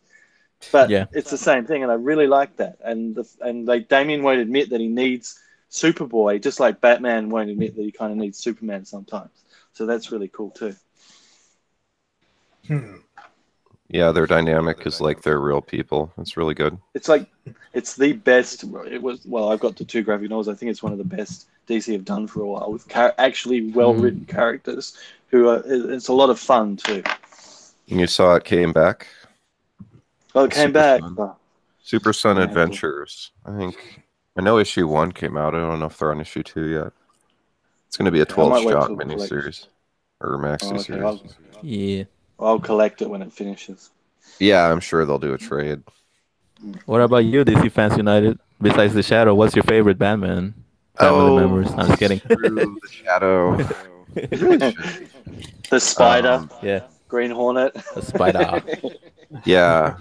Well, there is the Batman, the Shadow crossover, the Riley Rossmo one, and in that good? it's kind of like I liked it.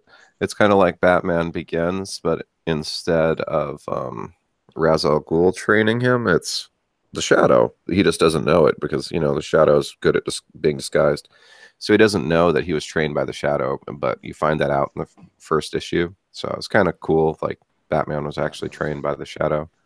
Let me guess. Man, So the that's Shadow crazy. knew, but Batman didn't. Huh? Of course, the Shadow. You know, knows. the Shadow knew, but Batman didn't. I gotta read Oh, that. right. Cool. Yeah, it was a 6-issue miniseries. It was pretty good. But yeah, as far as the Bat family, I'm gonna have to go with everyone and say Batwoman's pretty cool. I like her Yeah, I love that run. one. Oh yeah. Her outfit and everything's pretty cool too, and she was good in Batman Bad Blood as well. But then who else? Oracle. Yeah, I was glad you brought up Oracle because I probably Oh, I wouldn't have. forgot Oracle. Yeah, I would have forgot her too, but she's definitely one of the best. And probably, well, Alfred's always a badass. He's kind of like, I don't know, like how Superman has Jimmy Olsen and Lois and all them to keep him grounded. Alfred kind of provides that role as well as the support role. So Yeah, I don't in know. Mask of It's kind of, Phantasma, he kicked ass. Sorry. yeah. Oh, he does that in a lot of movies. He's always Hmm. almost always a badass. That's part of his character, I Heck think. yeah. Also in Batman versus Predator with his old musket gun, he blows Predator out. Oh man, I'm tired of people dropping. That's Oh my aggravating. gosh. I know What's when Hard Copy joined, and it's not his fault, but I know when he joined, my internet connection became a lot worse. So I don't know if just the fact that he's in Australia and the fact that it's going all over the I didn't know continent. DC didn't like me and kicked me out. Yeah, Damn. it's I was dark just- side. But yeah, Alfred definitely. Without Alfred, Bruce would be totally fucked. Yeah, no Like- kidding. Yeah, no kidding. And also Alfred in Batman Earth 1 is a badass by Jeff Johns. More And so Gary than Frank. Batman. Yeah, he does something, but I don't know if I say this, it'll be a spoiler. Just everybody go read Batman Earth 1. F1. It's kind of like Gotham, but not as crazy. Oh, okay. I think Nah. I've got that actually. I liked was it Earth 2, Grant Morrison's Earth 2, with the anti-Justice League or the Justice, what do they call them again? No, not Injustice. Yeah, the crime syndicate, yeah. The Crime Oh, Syndicate. They're Yeah. different from the Injustice gang, and they're different from those Justice Lords. And they're different Yeah. from the So- Crime Society. So Uh, there's like 4 versions of the same Yeah. evil team. You know what? That's actually really confusing. I have that book here too, and I never thought about it because aren't they supposed to be like Earth 3 or some bullshit? Originally, know. in the The old Society is multiverse, they were Earth 3, but Yeah. when that comic came out, Earth 2, there wasn't a multiverse. So Oh, Oh. Is that what the Crisis on Two Earths movie is based on, or no? well, yes. because like Yes, back in it is. Kind of. kind of Yeah, because it- like back in the old days, back before Crisis on Infinite Earths, that's what they would do. They would say, Crisis on Earth 2, Crisis on Earth 4, Crisis on multiple Yeah. Earths, Crisis on 3 Earths, Yeah. that sort of thing. So like almost every year they would have one of these crises on X number of Earths, and then finally it all Crisis in my culminated. fridge. Yeah, that sort of thing. And then it finally That was culminated old. in Yeah. Crisis on Infinite Earths. So every Earth. But Was that a women in refrigerators reference? No. You cis white male. Yeah, Going edgy, edgelord? No, I'm just kidding. yeah. That kind of sucks though. Whenever when you don't have anything else to write about, and just kill off somebody and put them in the fridge, Pretty much. Yeah. or you just kill off If you're gonna kill Superman. somebody else, if you're gonna kill somebody else, you're gonna make it mean something. Yeah. Like it's got to be a big thing. I mean, it doesn't have to be a huge thing, but it needs to be something, and it has to make. You have to do a reason for it. I mean, Superman's died like how many times? yeah. Superman's died more than one time. Nobody knows about this. Yeah, Yeah. Well, except you guys. And even like they do make it a big deal occasionally. Like when Bruce Wayne died in Final Crisis, that was a big deal. They pumped that up, and then within like a year or so, he was back. He's like, oh, Return of Bruce Wayne. Even though people really liked Black Mirror, Bruce Wayne's back, and so that supposed death at the hands of Darkseid didn't mean anything. So. Final Crisis. I know you're hanging for the new Pennyworth series. I know you want that. I know you're all going to put your TiVos to Pennyworth. Do people do still have TiVos? Is this real? Yes, it's real. They want to do a Pennyworth series. They like the previous of him becoming Bruce Wayne's butler, like his previous life. That's it's stupid. Oh yeah, I heard about that somewhere. I don't know. We know that he was a RAF medic, and then he was an actor, and then he had to return to the family business of being a butler. There's not much there.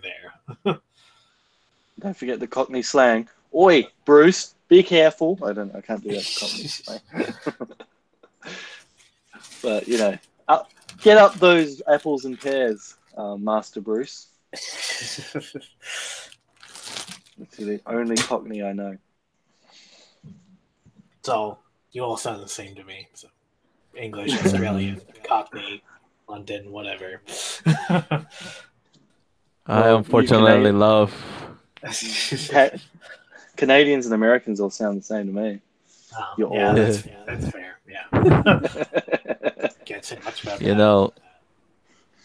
I actually love Wonder Woman. I actually really love Batwoman so much that I'm crazy enough that to pre-order her sideshow premium format, and those freaking statues are way over $450. Oh, I don't buy statues because my statues break. Yeah. But that sounds bloody nice. I've got a Lego figure of it. They recently released a what's that Brother Eye takedown, and it came with Batman with a bit of beard fuzz and Batwoman, the Batwoman from the cartoon from the comic books, and she looks freaking nice. So I bought that whole set. Really, it's a nice set, but I bought it kind of for her because now I've got a Batwoman. I've nearly got all the Bat family. I need a Jason Todd. Hopefully they'll release a set with Jason Todd in it. And then later I'm gonna buy a Daredevil premium format. And if I've seen them release a bunch of Batman ones, but now I'm not really excited about wasting over $600 on that. I'm slowly waiting. I'm still waiting for a cheaper one. The statues break. I don't know why. I had a Ghost in the Shell statue and it fell off. I had some statue from some webcomic and it fell off and that broke. So I kind of avoid statues unless they're really made of that plastic, that plastic they use, because I've got a Nathan Drake statue and it's made of this plastic and it's pretty durable. But ceramic ones will just break. Oh, so you like Ghost in the Shell too, man? Yeah, I love Ghost in the Shell. Who doesn't like that? Batman, Ghost in the Shell, crossover. Yeah. Definitely. I read a few Batman mangas like a few years ago, and they're kind of dark. I'm still waiting for DC to like reprint them in an omnibus or something. But yeah, I like a lot of anime for sure. I've got that Child of Dreams that Kia Asami, I can't even say his last name, did. And he did the steampunk series. He did a pretty good job. Yeah. Definitely too many good animes out there. I just always pretty much avoid the like super popular stuff.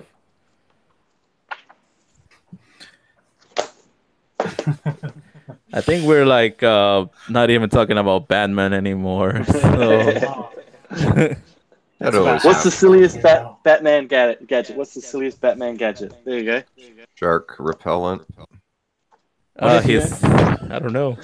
There's actually a villain named Tiger Shark, though, so you might actually have to use that at some point. Oh, yeah. It's still silly, though. Like how it is in water. He had ice skates in his shoes. He had ice skaters in his shoe in that one of the Schumacher films. Remember? Oh yeah. How did he get a credit card that never expires and has an unlimited line of credit? There you go. That's rich. How is he that rich? How does he do Batman versus Superman. I'd rather watch those movies any day. I'm sorry, y'all. I'm sorry, Zack Snyder fans. I'm really sorry. I apologize. No, not really. At least you can say that there's like a silly version of Batman that he obviously drew from. Yeah. Whereas the Zack Snyder movies, you're like, this isn't any like real version of Batman. It's like Yeah. it's like an amalgamation of a couple of different versions, but it's not like necessarily any true version of Batman. I think that's the Nah, hard for part sure. of the Zack Snyder movies, but like It's they're really It's funny how Batman acts in Justice League too, just almost the exact opposite of how he acts in BVS. He's all like, "Everything I did was wrong. Let's just retcon that last movie." Like, What I'm happens so when you glad get J.J. Abraham in? Don't forget the Yeah. quotes. Got to have the quips. Quip, quip, quip, quip. That's his worst gadget, his quips. The J.J. No, Abraham quips. it's JJ. What is it? JJ No. Bank something? Jar Jar Bank. So, How do they no, do that? Josh Weldon, sorry. Oh, yeah, it was Josh Whedon. Yeah, sorry, Oh, the Quip man. Master. Joss. Yeah, I don't That really know. They sucks. kinda jammed two directors' movies together. It was a bad idea. Oh man, dropped again. Maybe we'll just call it a night. yeah, they're probably gonna join one more time, and then yeah, probably best to say good night during that time. But Yeah, it's a pretty good stream though. yeah, definitely talked a lot about Batman and such. Alrighty, Jeez. guys. Since you We've been keep kicked out it like sucks- 7 times already. yeah, we're just gonna call it quits. Yeah, it's getting annoying. All right. Next time, DC, you Yeah. better fix your internet. Nah, it's fine. Hey, it was working pretty good till you got here. So, What are you saying? Ooh. Is it my awesomeness that's just bringing down the whole thing? Yeah, I think Darkseid it. was trying to stop us. Our Justice League. But no, it was awesome. I appreciate you guys being here. It was a lot of fun. Thanks, man. Yeah, Plus, Yeah. Google Hangouts is just kind of wonky sometimes. So that's probably why people are dropping. Mm-hmm. Yeah. I always love talking about Batman, so I appreciate the invite. Are you a fan of Unfortunately, Batman? I don't know. Can't even tell. No, man. Of course not. Would have never guessed. I'm a fan of Moon Knight, That's just him to dress as Batman. That's the He's the a plot way twist. better character. It's a way better character. Yeah. Well, it depends who writes him, because of course Bendis wouldn't really know. But yeah. Oh, screw Bendis. I wish that guy would get a Walmart job and leave comics alone. Yeah. Here's hoping. I definitely love Batman, but there's definitely hundreds of awesome comic book characters and manga and so forth. Absolutely. Yeah. Well, that's all for now. Thanks everybody for watching. There you go. Yeah. Thanks, man. Bye bye. bye.